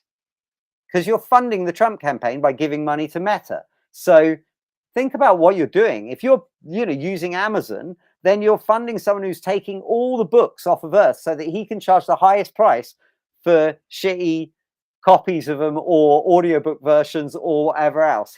Who's removing all the artifacts from the world so that he can charge the most and control a market of plastic shit. Do you know what I mean? He's sending Katy Perry to space and letting her come back. Do you know what I mean? So he's not helping the world. So if you want to, you know, be rock and roll, you want to be punk, you want to stick your middle finger up to the establishment, how are you going to do that? By saying, oh, please go and stream my new song? I actually have to point out, it's totally true that they should have sent Katy Perry up into space and just not brought her back. That's what should have happened. And I used to be a big fan. I loved her. I loved her first album, you know, I Kissed a Girl, Hot and Cold. That stuff was great. Her second album was a perfect album. You know, last Friday night. Yeah, last Friday night, I still go back and listen to that song, but nowadays, no way. I think I said that last time I was on here. It's really interesting. Another thing that happened is the legitimacy of the pop artist. That wasn't really as much of a thing when I was young. Like nobody confused. My example would be Take That, but they're an English pop band, which you might not know. But nobody confused New Kids on the Block with Nirvana. Do you know what I mean? Like everybody knew Nirvana's the serious stuff. New Kids on the Block is the bubblegum shit for kids. Do you know what I mean? And then somehow along the way, probably through the reality TV show and also the slow legitimization of pop acts, things like Beyonce moving from Destiny's Child, which was a fairly credible R&B pop band, to being a soul pop artist in the vein of Madonna, and then then Rihanna stemming out of that. There's a whole watering down of soul that allows it to be pop. There's a whole fusion of hip hop and dance music with pop that then became like a kind of thing that kind of this horror. Like no one who liked hip hop would ever listen to that. No one who liked dance music would ever listen to that. No one who ever really appreciated the good old-fashioned art of writing pop songs like the old Motown factories or, you know, anything like that. No one would like that either. It was like a weird substitute. It's like, you know, that cheese that you get in America, which is like the flat packet cheese that comes in the slices. It's like, hey, well, do you want that instead? And it's like people just went, yeah, sure. Now AI creeps in, and it's like it's easy because it sounds like music as tacky as music was getting anyway. So it's like an easy transition to AI shit now because music was already shit, and they make it all in a box. When was the last time you heard a real drum kit? Do you know what I mean? Like, so on a record, so it just doesn't happen. So if you dropped AI in the middle of the 90s, even the dance music like the Prodigy and Björk and anything like Massive Attack or whatever, that would have made AI look like shit. Do you know what I mean? Let alone the actual like organic guitar bands and stuff. Do you know what I mean? It just doesn't even bear thinking about. We're in like a whole other hoodwinked as above, so below. The world has flipped over. Now nobody gives a fuck if you can play your instrument. Everybody gives a fuck if everybody likes you, and that's it. Do you know what I mean? That's it. We used to look for bands, like we wanted to find a band where no one else had ever heard of it apart from you. And it was like, no, this is my band. Do you know what I mean? They've got one follower. They released one single in one. Do you know what I mean? Like, and this is my favorite band. Do you know what I mean? Like, I still sing the praises of Living Colour over every other band. Do you know why? Because they deserve it. They deserve it. They need it, and they deserve it more than all those other bands. Do you know what I mean? For all the great playing that they've done and all the great work that and relentless, in a field that they weren't even welcome in, and the fact that they even managed to have like a wrestling song and stuff like that is crazy. Do you know what I mean? Like, they deserve so much more credit than they get, and so that's why I'll big them up. If someone says, who's your favorite band? Yeah, it's a toss up, but I'll say Living Colour because they need it. They don't need me to say Nirvana. Do you know what I mean? Like, Nirvana's not going to benefit from me saying Nirvana. Yeah. So I always say, you mentioned like when's the last time you even heard real drums or whatever. I always say pop music would be so great if they would get into like, like Madonna. I can't, I think it was Like a Virgin, the album with that. I don't know. I remember Madonna Prince did a plays whole. guitar on it. She did a Prince whole plays album. guitar on Like a Prayer. Yeah, one of her whole albums early on in the 80s, it was either a second or third album, was done with the real drum set. And I remember seeing a little video about it, and the producer was like, yeah, this was like the first big pop album with a real drum set. It wasn't a drum track, and it was fucking huge. I always say that pop stars, I wish would do more like, okay, so I do love Sabrina Carpenter and like Charlie XCX, but I really wish when they performed live, they would just get on stage with a microphone and not do it choreographed. Like, they can dance, but just do it on the spot. They can have backup dancers, but I don't want to see this choreographed, routine. I just want to see Sabrina Carpenter jamming to her own music with a real drummer behind her. That's all I want to see. Yeah, I And I don't think pop even know music if would that's the benefit. real thing. I don't want to be. It's a really different thing being a female pop artist. So I'm not saying that they should be ultra credible or whatever. Like, but I kind of miss, like, I went to see Tori Amos recently. She's like a female solo artist from the 90s, plays piano. She was playing piano like this.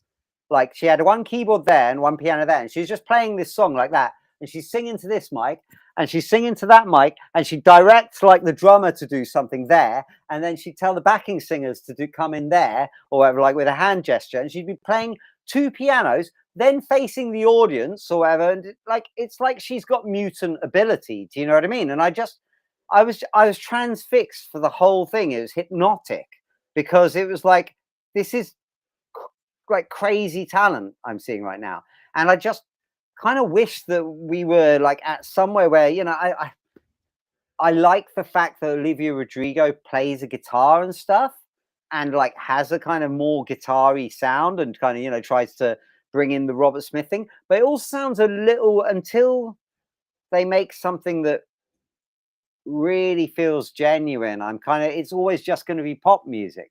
And the cool thing about pop music from the last century is that it wasn't, some of it was factory made, but a lot of it was artistry and not kind of copyist. Like, there's a lot of music now as well. They did, like, literally, they're taking a famous song, they're loading it into the DAW, and they're replicating the chord progression or the tempo or something like that. They're taking like the hit elements of that song, and then they're just kind of like replacing enough of it that it can sell again as something else. And I don't know, I liked it more when things were colliding and turning into new things. And I know not everybody's like a fan of fusions and stuff. Like, some people hated the, like rap rock crossing over and stuff. I like it. I'm into it. But some people don't like, genres mixing up. But from that, you often get new things. And I think, that's why music has been kind of stuck for like decades. Like, it used to recycle every 3 years. Like, prog to punk is 3 years. they got bored quick back then. Do you know what I mean? They're like, fuck this shit. It's like, it's only been 3 years, man. I've done, but they used to turn over more albums in that time as well. They're like, you know, they. So the whole business is different, and that's because they could sell an album and make money out of an album. Now it's the album is there to sell something else, a T-shirt or a tour or a perfume or a, you know. And with Taylor Swift, she's like the ultimate psychologist, because she's like, who can I get the most money out of? Rich dads. That's what I need. Rich dads who can't hear their daughter cry. Great. So what I'll do is I'll put 5 different covers on the same fucking album, and I'll sell it for like $30 to $50 a pop. And if this girl doesn't have all 5, and this guy hasn't spent $250 on this shitty pop music that he will never understand or appreciate, basically, and so, you know, they're just fleecing the dads at this point, and the mums. Don't want to take it away from the mums. They're fleecing the working parents. Do you know what I mean? That's it. That's all. And if the working parents are going to these shows as well, they got double the money. Do you know what I mean? It's like insane stuff. And that's the pop market. That's why we never used to get our New Kids on the Block and our Nirvana confused. There's that really good clip of Nirvana saying, Madonna charges what for a ticket? We thought we were pushing it at like $20 or something. And that's Nirvana being the biggest band in the world at the time. Do you know what I mean? So yeah, I was going to say, stuff, you know? As much as I do love Taylor Swift, still ranting, Protomax. We're still just ranting. As much as I do love Taylor Swift, mostly just because I've loved her since her country days, so I just stuck with her. I do acknowledge she's a fucking ridiculously ruthless businesswoman. Like, yeah, the same. And she also, she hogs the charts. That's also that part of the strategy. When she sells the same album in 5 different variants, that's like 5 different spots on the charts, you know, for this song or that song or whatever. Yeah. I think with pop music, I think a lot of people just miss it being human. You know, like I see a lot of people nowadays, they look back on Ashley Simpson, and which, by the way, I've always loved Ashley Simpson. And people nowadays, they go back and they love her. And I'm like, you know why people fucking like her nowadays is because when she performed, it was her with a guitar player and a bassist and a drummer. And because she fucked it up that time. Yeah, it was pop music, but it was still presented in like a rock, like all the instruments were human beings. Oh, what's her name? There's a really good one that my wife really likes. She did what is the name of the song? It's in Clueless, I think. Song from Clueless, and she's a girl singer, and she does Katie. No, not Katie Tunstall.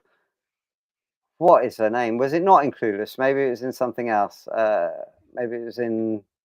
No, it was in Clueless. If I look up the Clueless soundtrack, it's got the Muffs, Cracker, Counting Crows, Luscious Jackson, Smoking Popes, The Lightning Seeds, Radiohead, World Party, Beastie Boys, Mighty Mighty Bosstones, Coolio, Supergrass, Jill Sobel, and then Velocity. Maybe it's Mean Girls. Maybe it's Mean Girls, because those 2 films like fuse in my head. Mean Girls is a great movie and has a great soundtrack. Mean Girls has Katie Rose. Yes, Katie Rose. Like she's a good artist. She like rocked. She played good rock songs. If you play that, I don't know if it's the one off of that one, but she's got one track which is really, really good, and it's just a straight up banger, no matter which way you cut it. And you know, I'm not against like, you know, you're like Sheryl Crow's and stuff like that. You know, bear in mind when I was young, Sheryl Crow was a Olivia Rodriguez almost, not quite, but you know. Katie Rose. I want to see what this song is. Songs. What are your songs? Is this her name? Is this the girl? This isn't the girl. Songs. She's not that famous anymore. So like. No, Katie Rose was never that famous that I remember either. It's like I can't remember. But yeah. But anyway, the song kicks ass. I wish I could ask my my wife, but you know, and it's for another time. Maybe I'll have to say, oh, there you go. There's the girl. I'm just going to look Wikipedia and then it'll show her. 2 studio albums. I want to know the singles though. She's 39 now. Oh, that's young. She was born in 1987. She still looks good. She's a nepo though. She was a son of a famous musician producer type. That makes sense. What's the name of the fucking song?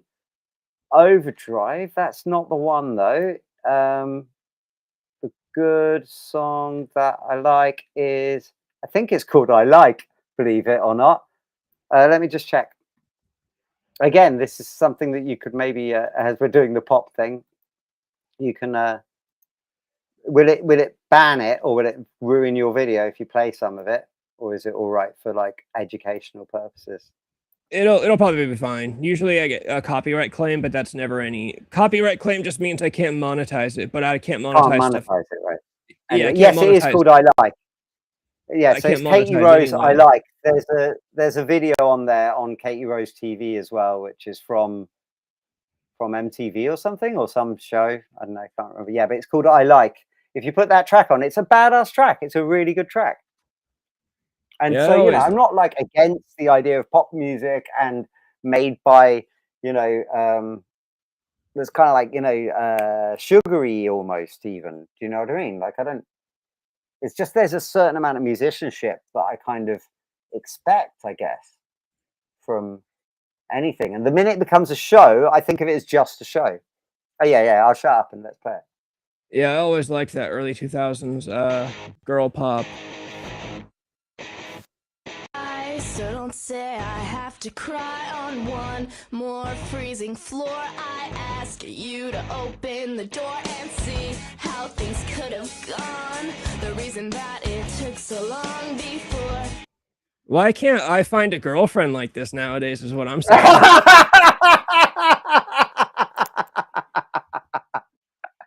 I think that's what everybody was thinking at the time probably as well. So yeah. Right. She still looks really good, by the way.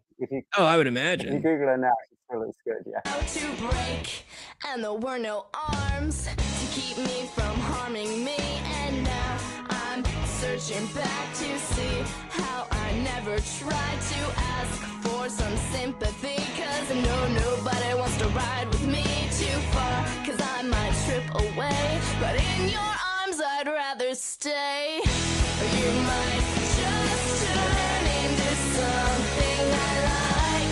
You might just turn into something I like.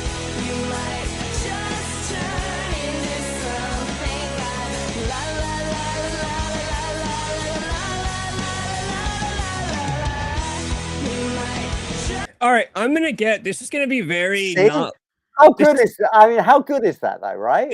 This is gonna be very not like me. I hate to sound like I'm gonna start getting all soft and being like, oh, people treat girls, blah blah blah. But okay, this is a fucking. It's funny how when I was a kid, I would have been like, oh, that's a fucking bubblegum pop song. I don't like it. This is a fucking rock song. Right? This is a fucking rock song. And if a dude sang it, it would have been a rock song. But because it's a girl with a soft voice, it was bubblegum pop. Same with Ashley Simpson. Ashley Simpson's album Autobiography is almost the closest thing to punk pop type thing. It's almost the closest thing to Celebrity Skin by Hole that we've gotten ever since. Right, it's almost the same great album. That's a bubblegum pop album. I'm literally reading. I met Melissa Alfdamar this last month at her book signing, and I'm actually reading her book at the moment. And they're going in with the idea of they're like making a Fleetwood Mac, record, a mainstream pop, big on melodies, big on harmonies, pop rock record. And Celebrity Skin is a wicked record. Yeah, even the Courtney Love record after that has some good stuff on it. Yeah, I have a hard time choosing my favorite Hole album between the three. Pretty on the Inside, Live Through This, and Celebrity Skin, because they're completely different albums. Like it's almost it's like they're three different bands. It's the same as Nirvana in that sense, because Bleach and Nevermind and In Utero all nothing like each other. I mean, you can count Incesticide if you want or whatever, but they're all totally different for different moods. The band didn't stay the same, like, at all. People say it's crazy how like they went from Bleach to like I saw someone saying, "Oh, what were they doing for the 3 years between Bleach and Nevermind?" And I was thinking, actually, for me, I'm thinking, what the fuck was going on behind the scenes that they went from this $500 costing album on Sub Pop to like the world beating, knocking Michael Jackson off #1 with the polished hits of like every song is about a girl, but even better. Do you know what I mean? Like more to the point, how did they get from that to there in only 3 years? Do you know what I mean? It is super true that Nirvana's 3 albums are also all different, but I would argue that Hole Not has as them. much as not. Yeah, Hole has them beat in diversity. The 3 albums are way more diverse. Kurt Cobain has them beat in terms of improvement. I'm sure you being a super fan also, I'm sure you've listened to the stuff from the old box tapes, like the demos from the Mm, 80s when Kurt was in high school. yeah, Kurt was a fucking garbage singer. When they were calling the band like Poo Poo Platter and they were doing like straight yeah, noise, yeah, yeah. Kurt was like the worst singer I've ever there. One thing you got to say about Kurt Cobain and Chris Novoselic's friendship is when Kurt went to Chris and said, "Do you want to play bass in my band?" And then Kurt showed him his music. Chris must have been the nicest guy in the world because Kurt's old stuff sounds like absolute fucking shit. I would never listen to that stuff. If anybody who made music like that asked me to join their band, I'd be like, "No, you sound like shit. Get the fuck out of my face." But then he practices, and all of a sudden he's recording Nevermind. And like I've never seen a singer improve because Kurt seriously was a terrible fucking singer, and then became like the best singer in the world somehow. Yeah, I mean the whole thing, the growth of that. Like when people say, "Oh, what were they doing for all that time?" I'm like that's no time. Like they did some tours and they wrote all that record and rehearsed that record and recorded that record in that time, and it came out and then they took over the world. Like that's a radical success story. Yeah, and it's funny how a lot of people, the whole grunge image was kind of like apathy and nobody cares, but Mm. I've never believed it because you got to think Kurt must have spent a lot of time practicing and Oh, trying to get absolutely. better. Oh, absolutely. And anyway, like there's this weird thing of like the curse of being credible and being like, I don't know, acceptable in the scene or whatever. Like I think things should be, there's a level of credibility which is that you learn your shit, you know how to play, but it's really about what you want to do. If someone's going to be like the best ever R&B boy band singer, then fucking great, like good for them. But be the best R&B boy band singer. Then don't be like, "Oh, I can't sing for shit and can't do the moves, and why are you there?" kind of thing. Do you know what I mean? Like, then if you're going to do anything, just be good at that thing that you do. Which is again when we were watching that Katie Rose thing. It's like, well, this is as if you want this kind of music. This is a bloody good example of it. Do you know what I mean? So and if pop bands were like, if MGK did anything as good as that song that you just put on, I wouldn't have said all that stuff about him. Do you know what I mean? As much as I hate to admit it, I fucking despise Machine Gun Kelly. He has like 2 songs that I actually do like. But it's not that he's like he's like a legitimately untalented musician too. Like, I don't know if you've seen videos of him like trying to do guitar solos at his Yeah. shows. And I don't have a problem with like untalented musicians. It's just that I don't understand No. how this guy got to the level that he's at doing what he's doing. I consider myself an untalented musician. I don't think of myself as like a great guitarist or a great bassist. I just like music and know how to like put it together. But like there's people who can't play anything. Like weird thing to pull out of the air. But J.K. from Jamiroquai doesn't play an instrument at all, and like on the first album apparently hummed most of the notes and melodies and everything to all the musicians to play and stuff, and scattered the bass lines and drum things and stuff like that. But if it works, it works. Do you know what I mean? Like you either get music or you don't, I think. That's what I mean, though. You're like at least a creative guy who gets music, same as like Kurt Cobain, not the most technically gifted, but understood music and knew how to put a song together. Machine Gun Kelly is legitimately just like ripping off bands like Blink-182 and kind of Well, shamelessly. it's funny that you used that word. You used the word he's legitimately in a slang sense, meaning like he's doing this thing, but also strangely, he is actually doing it legitimately because he's got Travis Barker Yeah. giving him that stamp of approval. So it's really weird. It's like he's actually.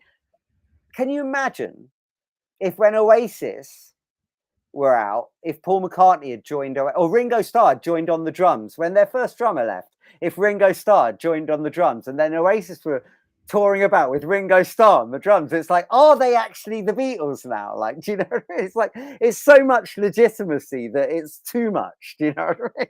Like, Yeah, it becomes a little too on the nose. Yeah. It's so on the nose. But I just don't get it. I don't get some of these people nowadays that people like. I guess I never will. I don't know. Maybe I'm just not a kid anymore.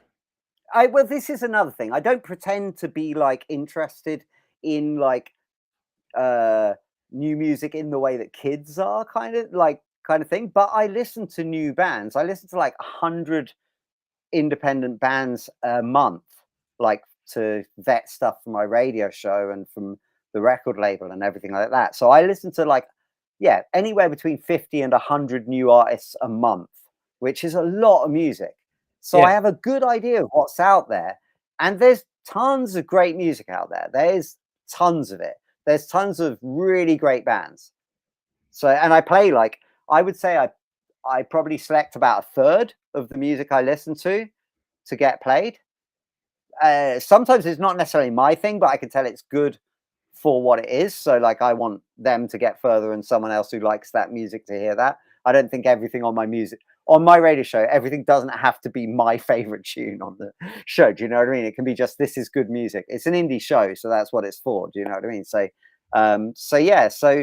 so I would say, there's like, so a third of the music out there, as far as I'm concerned, of new artists is really good and worth hearing. So the fact that you're not really getting any new bands signed at all, and most new artists are like nepo people, or I mean, like Dua Lipa's dad is so rich he might as well own half the world, and what's name's granddad, Chappell Roan's granddad, was so rich that he might as well have owned half the world. And do you know what I mean? And all these people just slipping into, Daddy, can I be a pop star? Do you know what I mean? Like, yes, of course, darling, whatever you want. They're like, they've got the Taylor Swift fan syndrome, but with like a daughter who wants to be a pop star. They're like, I wish you were just a Taylor Swift fan. I didn't have to make you as big as Taylor Swift. That's a lot more expensive. You know? And if anybody doesn't know, it's all bots, and do you know what I mean? It's all just, come on, honestly, like, you think Spotify wouldn't crash if 9 million people listen to a song at the same time? Yeah. The Nepo Baby thing is crazy. There's that, I'm sure you're familiar. There's that music YouTuber, Rick Beato, that guy with the gray hair. Of course. Yeah. He said before, he believes that rock music died in 2012 after the financial collapse caused the working class to be removed from the music scene. So now the music scene is basically just Nepo babies and wealthy kids who can afford it, like, which I think kind of makes sense. Because, music used to thrive with, broke kids going to a pawn shop to buy a guitar and then becoming Kurt Cobain. But now it's Sabrina Carpenter, the niece of the voice of Bart Simpson on The Simpsons, becoming a Disney child and then becoming a pop star. I have a friend who is, I have some weird, like, I don't know how I have this friend, but I have a friend who is the great grandson of the guy that Yul Brynner played in The King and I. So is literally he is the Prince of Siam. Okay. And when he was young, he was in a band and used to hang out with he went to school with the dudes from the Strokes and stuff. So you can even say back then, You can even say back then, the Strokes, when Arctic Monkeys blew up, they made out like it was through MySpace. They had a really good manager who was already managed loads of, big bands and stuff. When Lily Allen blew up, they said it's through MySpace. Lily Allen is Keith Allen's daughter. Keith Allen is like a British actor who's done loads of stuff. And she did her work experience in the PR agency that invented Britpop, made Britpop blow up in the first place. So like, this has been controlled for a while now, like before 2012, I would say. I'd say maybe the kind of really if we're saying MySpace, then I guess it must be around the internet time that they started really being able to just swivel everything over to here. Just, everybody come over here. You just come over here. Or let everybody get their music from this one provider. We'll make it now like, it's so weird that like Netflix and Spotify, back in the old days, they used to call a vacuum cleaner a Hoover because it was made by the company Hoover, and it slowly became so known as like a Hoover. And then there would be these little ones with a face on them called Henry, and they almost came out as like a rival to like, and everybody started saying, "Oh, get Henry out!" And it's like almost, oh wow, there's actually a vacuum cleaner now that's rivaling the word Hoover. And it's crazy now because now Netflix is like synonymous with just watching stuff, and Spotify is just synonymous with listening to stuff.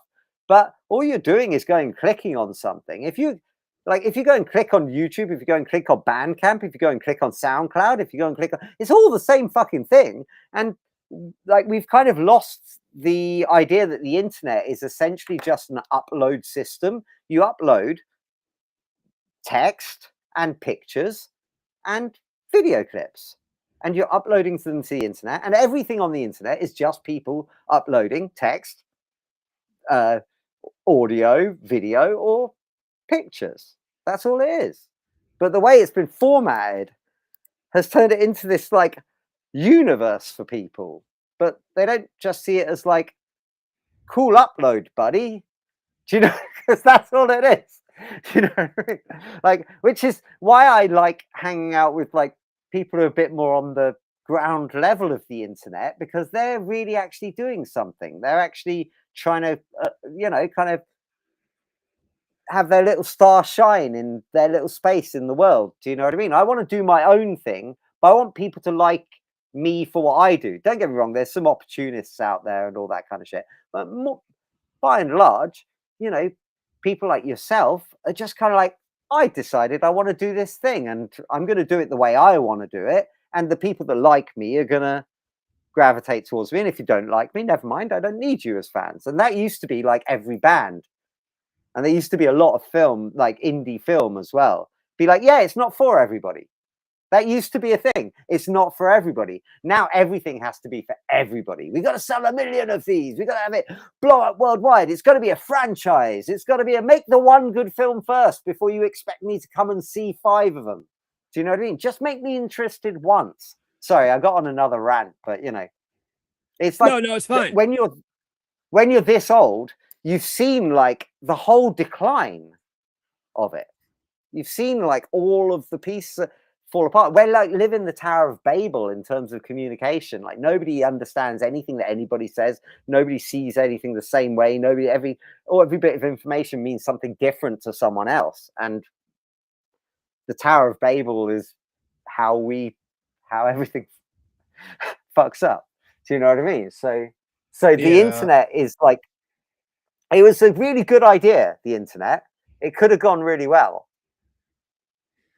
The really idea of, people sharing information.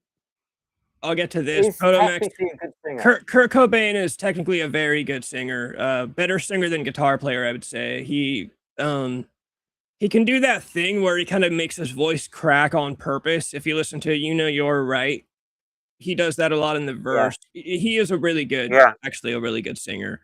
Protomax has the same question I had. We want to know what's up with the mannequin. My wife does a lot of like Etsy stuff and everything. Oh, hell yeah. So she has to like the better you present the stuff, the more you sell it. So So we saw that's her mannequin, and then there's a male one, but he's out of sight anyway. You don't want to see a male torso anyway. But there's we picked up 2 others when we picked up a shelf system and a sofa recently. So we are like, oh, I will take those 2 mannequins for really cheap. They're like $10 each or something. So you know, I want to put some like flashing lights inside them, because whilst they that front one's cloth, but the one behind is actually, it looks white, but it's actually kind of transparent. So if I put lights inside it, it'd do cool shit. So yeah. It would be cool with the lights. I was looking for a picture. I've got a picture of me that's like a classic picture from high school with a mannequin. This one is funny because do you know the old film? Do you know the old film Maniac, the old horror film? Yeah, I have that on Blu-ray. It's a great movie. Yeah, brilliant. So he's got all he makes his victims into the mannequin and stuff. So I always think of that. I always think people might think I'm like Maniac on the sly. It is pretty Maniac. Potomax, you having a great uncle. Yeah, that means I also have a great uncle who claimed to get AIDS. I forget, did he actually, I think we talked about this. Did he actually get money from that? I don't know what made you think of that story, but yeah, we have a pretty strange family. But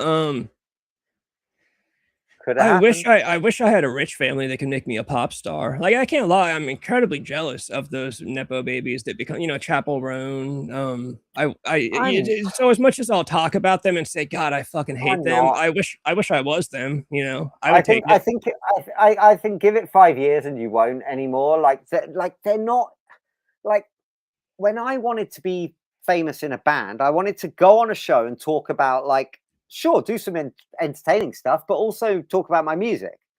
And that's just not even on the agenda anymore. And like, I would want to make my own music. I'd want to have a say in my own career. I'd want to have all these things that you just can't do anymore. So I'm not jealous of what they have. And I'm not jealous of just money. Money for me is like something you use to buy something else. So I'm jealous of what she could spend that money on. I would like to spend on different stuff, but she's not going to spend it on that. So I'm not jealous of any, like, her life. There's a few people I'm jealous of. I'm jealous of the guy who sings for Stone Temple Pilots, because they ran a competition online for that and I went for it, and I genuinely was 100% committed, and I still think I'd be a better fit than the dude who's doing it now. So yeah, but I'm not jealous of his voice. I'm not jealous of him. I just wanted his job, and I think it's my job. And if Scott's not going to do it, I want to do it. And so, but yeah, I'm not jealous of him. I don't want to bang his wife. Do you know? I'm happy with mine. Do you know what I mean? Like, so, but I'm also 50. So if I was sitting around being really bitter and jealous about loads of stuff, then I'd just be a really maladjusted 50-year-old. Do you know what I mean? So, and there's only so much of your life you can spend being bitter and twisted about things and needing things that are other people's things. Do you know what I mean? Like, after a while, you just go, I'm me and I do me, and do you know what I mean? And fuck everybody else. I don't really care. Do you know what I mean? Like, I'd still rather make the music I'm making than any of the music that's being made by most mainstream artists now. I'd like access to their studio. Do you know what I mean? But I don't want to make their music. You know? Yeah, it is funny actually when you mentioned it that you said I'd like to, you know, do interviews and talk about music. And most of the pop stars don't talk about music during their interviews. They talk about some trending political topic online. And it's like, well, I want to hear about your upcoming album, Sabrina Carpenter. I don't want to hear about what you think about Black Lives Matter. You know, I want to hear about, you know, what are your songs? What are you doing with your music? She doesn't know. She doesn't know. She wouldn't be able to tell you. If you asked her the track listing of her forthcoming album, she'd be like, fuck knows. I don't know. There might be a song. I think there's a song called I don't know, Sweatshop on there or something. I don't know. Like, but you know, they don't, like, it's not like she's going to say, oh yeah, well, actually I was going to use I was going to use a suspended D7 for that, but I changed last minute and like ended up leaving this string open and it rings out as a drone and I way preferred it. Do you know what I mean? Like, she's not going to get it. So what's the point? You know, they don't know. The factory made it for them. Adele paid numerous men to write her songs about the process of being a mother. Yeah. Yeah, that's terrible. Good luck. She must be a fucking shit mother too, right? That's what I'm saying. You know, it's funny, before we got on here, we were talking about you talked about, like, sometimes you'll go down conspiracy theory rabbit holes, and I've Oh been yeah. really into this one lately, that Sabrina Carpenter is, like, a deity that was made with, like, black magic within a Hollywood circle, and I'm I really really interested in that interesting. one. Have you seen the one where Taylor Swift is the The niece daughter of of Anton Anton LaVey? LaVey. Oh, daughter of Anton LaVey. Yeah, It's yeah. that one's funny because I am friends with a guy online who was married to Zena LaVey, Anton's daughter, who people accuse her of Wow, being. really? And so he, of Wow. course, you know, he Yeah, he knows. he knows He that could chart there. He could chart there.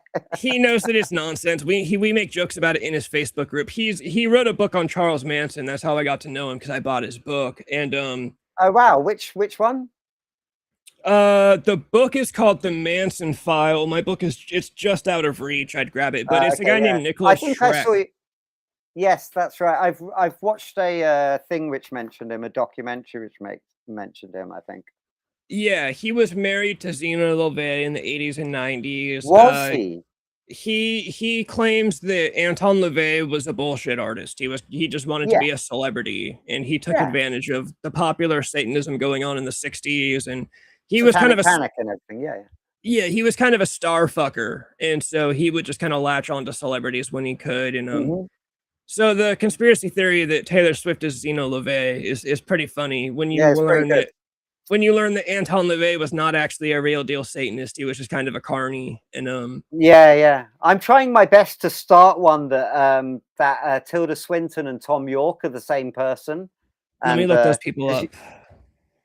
Tom York from Radiohead, Yeah, the yeah, lead no, singer of I know Radiohead, him. and Tilda Swinton, the actress from I don't know, she was like the ancient one in Doctor Strange, and she's in like Only Lovers Left Alive. Oh, Do you you're know Only totally Lovers? correct. By the way, I just found a picture of her. You're totally right. They are the same They're the person. person, right? They're the same person.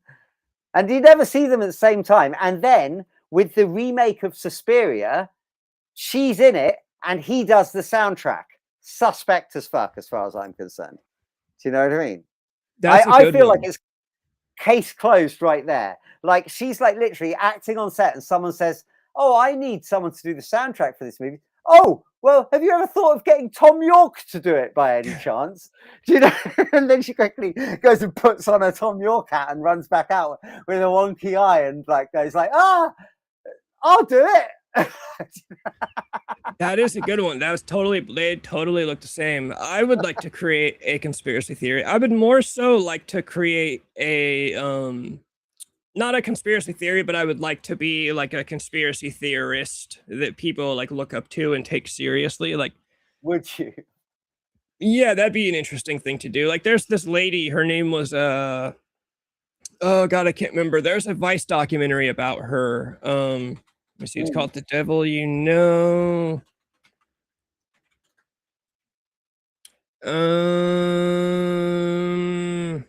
I don't know. I don't remember her name. Let me see. The Devil You Know cult.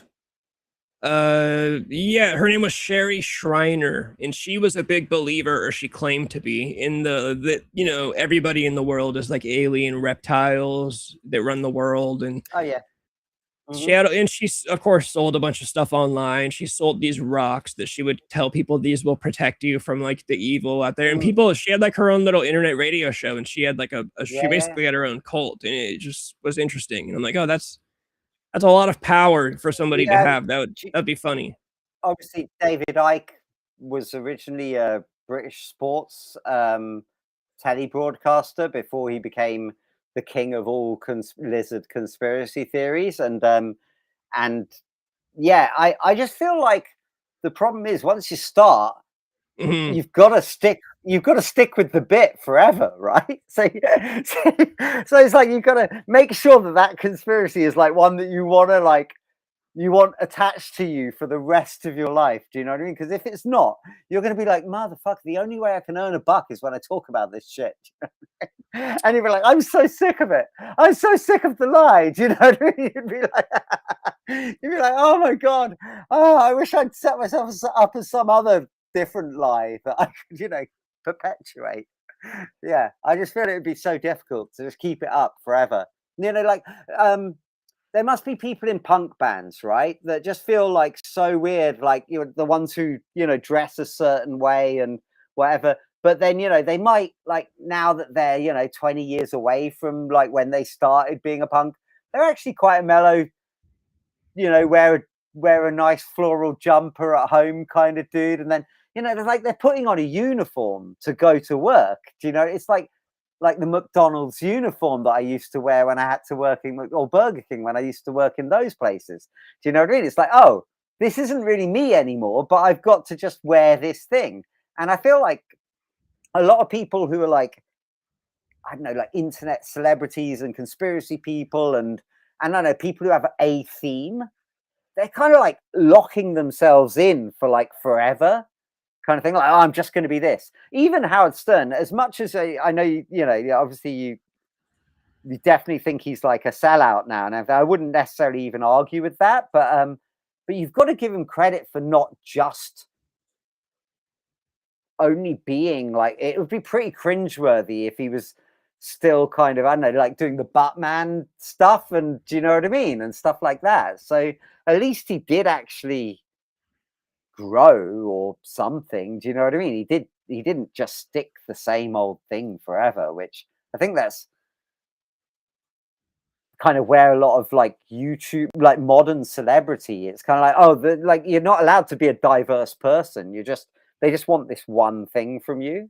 So, you know, I know I remember that's how Kurt Cobain felt at the end of his career. He, I think, wanted to do some softer stuff, but people thought, well, now he's this wild man. He can only do heavy stuff. When it comes to Howard Stern, you know, like you saw that interview. You've seen that interview, haven't you, with Kurt Cobain, where he says like, oh, the first, like, if you look at the Beatles' career, like we've only made our first 3 or 4 albums. If you look at the Beatles' career, they haven't even got up to like Revolver or Sergeant Pepper yet, and we've got all of that ahead. Like, do you know what I mean? So yeah, I do think he had far broader plans than you know. But I don't think he would have made Celebrity Skin. I think it would have gone a different think way. Sorry, my personal opinion of I Kurt cut you off. Cobain, if he had continued on, if he like quit Nirvana and continued on, I think he would have done stuff like Dumb and Polly for the rest of, you know, like an acoustic guitar. Like Mark Lanigan, like the Mark Lanigan album that he's on, like that kind of vibe. Yeah, I can see that. I can see him going on forever, like an old blues man or something.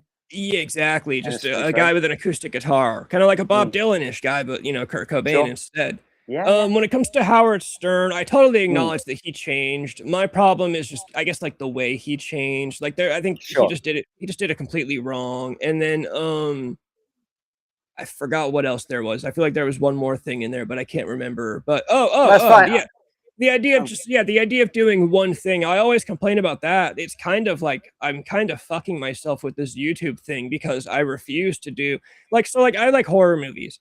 If I wanted to, I could just become a horror movie YouTuber and I could just talk about Halloween like every other fucking horror YouTuber does, and I could get 1,000, 10,000 followers that want to hear you talk about Halloween for the millionth time. But I like a whole bunch of other stuff, so I want to do other stuff too. But that's harder because now people, you know, it happens to me all the time. I'll upload like a YouTube short about, oh, here's why I like Rob Zombie, and I'll get a subscriber from it. And then the next day I'll be like, oh, here's why I think fucking, I don't know, this thing about pop music sucks. And then I'll lose a subscriber because they followed me for Rob Zombie, but now I'm talking about, you know, Sabrina Carpenter, or now because I like everything, you know, I don't want to just do one thing. Sure. It makes sense. But you should do like a thing where you get different people to come on and talk about like a specific horror movie with you each time, because then you could, because like I know tons of bands that would come on and chat horror with you, and my wife as well. My wife is a horror junkie, so if you ever want to do that, just let me know. And I might, because I do want to do some movie stuff. Her dissertation, her filmmaking dissertation, was on J horror and the American counterparts and how they present like horror characters differently and everything. So she's like, she made a short horror as well. So So yeah, which I produced for her. So yeah, you should. But Yeah, I yeah, was gonna keep say it broad, man. Keep it broad, right? exactly. That would be cool because yeah, I've wanted to do. I used to do a little bit, a little kind of live stream movie Mm. reviews with one of my old co-hosts, but he hasn't been on for years. So that would be cool to get someone on to talk about. You know, like we just pick a movie and then talk about the Yeah, movie for yeah. an hour. Yeah, Yeah, well, something like that I'll would do be that cool. as well. We should do that. We should do one like that as well. Just pick a Yeah, yeah, movie, I'm mostly or down for anything at this point, but yeah, or specific or, movies. or albums, or or even albums. Like pick a couple of specific albums and go like, yeah, we're gonna just like go hard on like talking about Albums would every. be great. Actually, yeah, that'd be great too. We can just go, you just go track through track or Yeah, track by there's not track. enough people. Not enough people even think of think about albums now. So I always think that that's something that really needs to be reintroduced. Almost like it's almost like people stopped reading books and had started only reading pages or chapters or something. And it's like, what? Why would you do that? Like, you know how some people say, you say, have you seen Goodfellas? Say no, but I have seen quite a few clips from it on social media. It's like, yeah, that's not the fucking same, man. You don't know Goodfellas until you've watched the movie. You can't say like, oh yeah, I've seen that I'm a funny guy clip where he stabs him with the pen. Great, yeah, you know Goodfellas now. Do you know what I mean? Like it's so weird. So we've lost our ability to It is enjoy a longer form content. it is a dead thing. I remember seeing. I'm not a fan of the band Falling in Reverse, but I like Ronnie Radke as the frontman character. And I remember seeing a clip of him talking about. Somebody asked him, "Why don't you guys record full length albums anymore? They just record singles." And he said, "Because you guys don't listen to full length albums anymore. You put out. That's how it is now. You put out a single once every couple months. You know, whereas back when the Beatles put out multiple full lengths A in the couple of same albums year a year. Yeah, sometimes." exactly. Yeah. Same with And James nowadays, Brown and yeah. yeah, nowadays you could not get a kid to sit and listen to an album, or even Yeah. listen to like a couple songs from an album and then pick it back up In a tomorrow. row. Yeah, it's Get all them to just the listen to a whole singles. song without skipping. Do you know what I mean? If the song's like 5 minutes, they'll be like halfway through, like, okay, what else are we doing? You know? Yeah, it's crazy. But actually, yeah, doing full like album and movie reviews would be pretty cool. I'd be down to do that. Yeah. We'll just name one and I'll make sure I revisit it before we do it. But yeah, let's do it. We can. I'm happy to do this like more regularly. I don't know if I can always do the Saturday because of gigs and shit like that, but I'm happy to come in and we'll do go through a load of cool shit. Yeah. I never have a set schedule anyway, so anytime we both have a free moment, I'm usually down for it. We hit 2 hours, so I'm gonna call it. We've done it. Wicked, awesome, well done, thank you. Before I go, can I just plug? I've got a new song out at the moment on Yeah, Bandcamp. anything you got. It's called New Shoes. Yeah, I am playing gigs as well, but nobody's going to come to Oxford. I don't know if anybody sees this that's going to come to Oxford on June 5th, playing Club Cacophony at the East Oxford Community Centre. June 13th, playing the Shed in Charlbury. And on July the 25th, Saturday, we're playing at the Truck Festival, which is kind of a big deal or whatever. We're playing on the Virgin and Veterans stage. Guess which I am?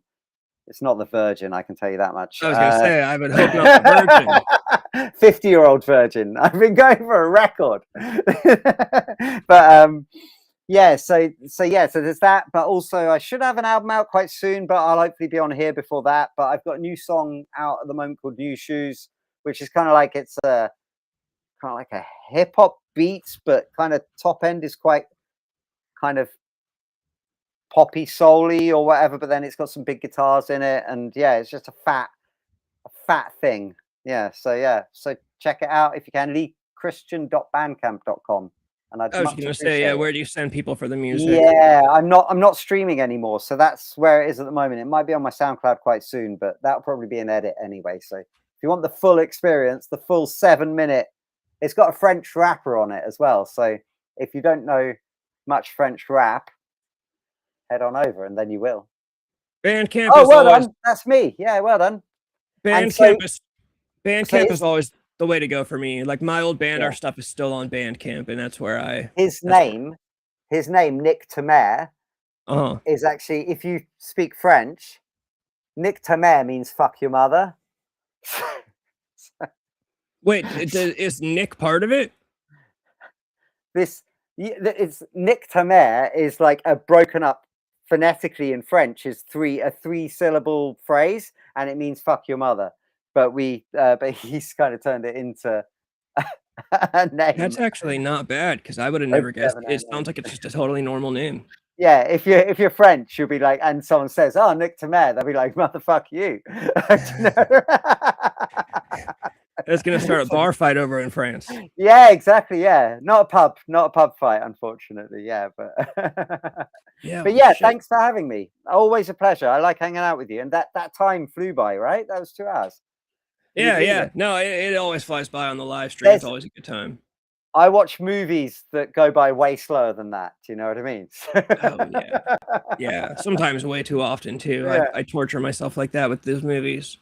Phase 4 of the MCU, almost all of those films are 2.5 hours long, when all of them should be about 1.5 hours long.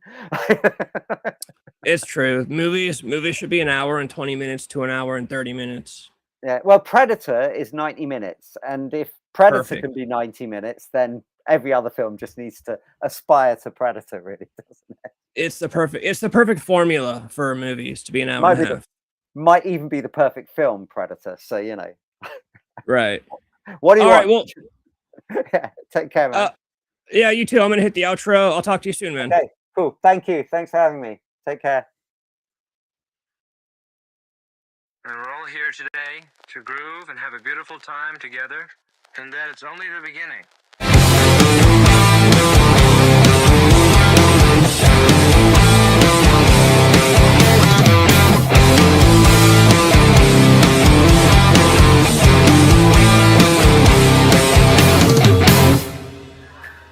Sometimes I think I'm drunk, and then I realize I am drunk.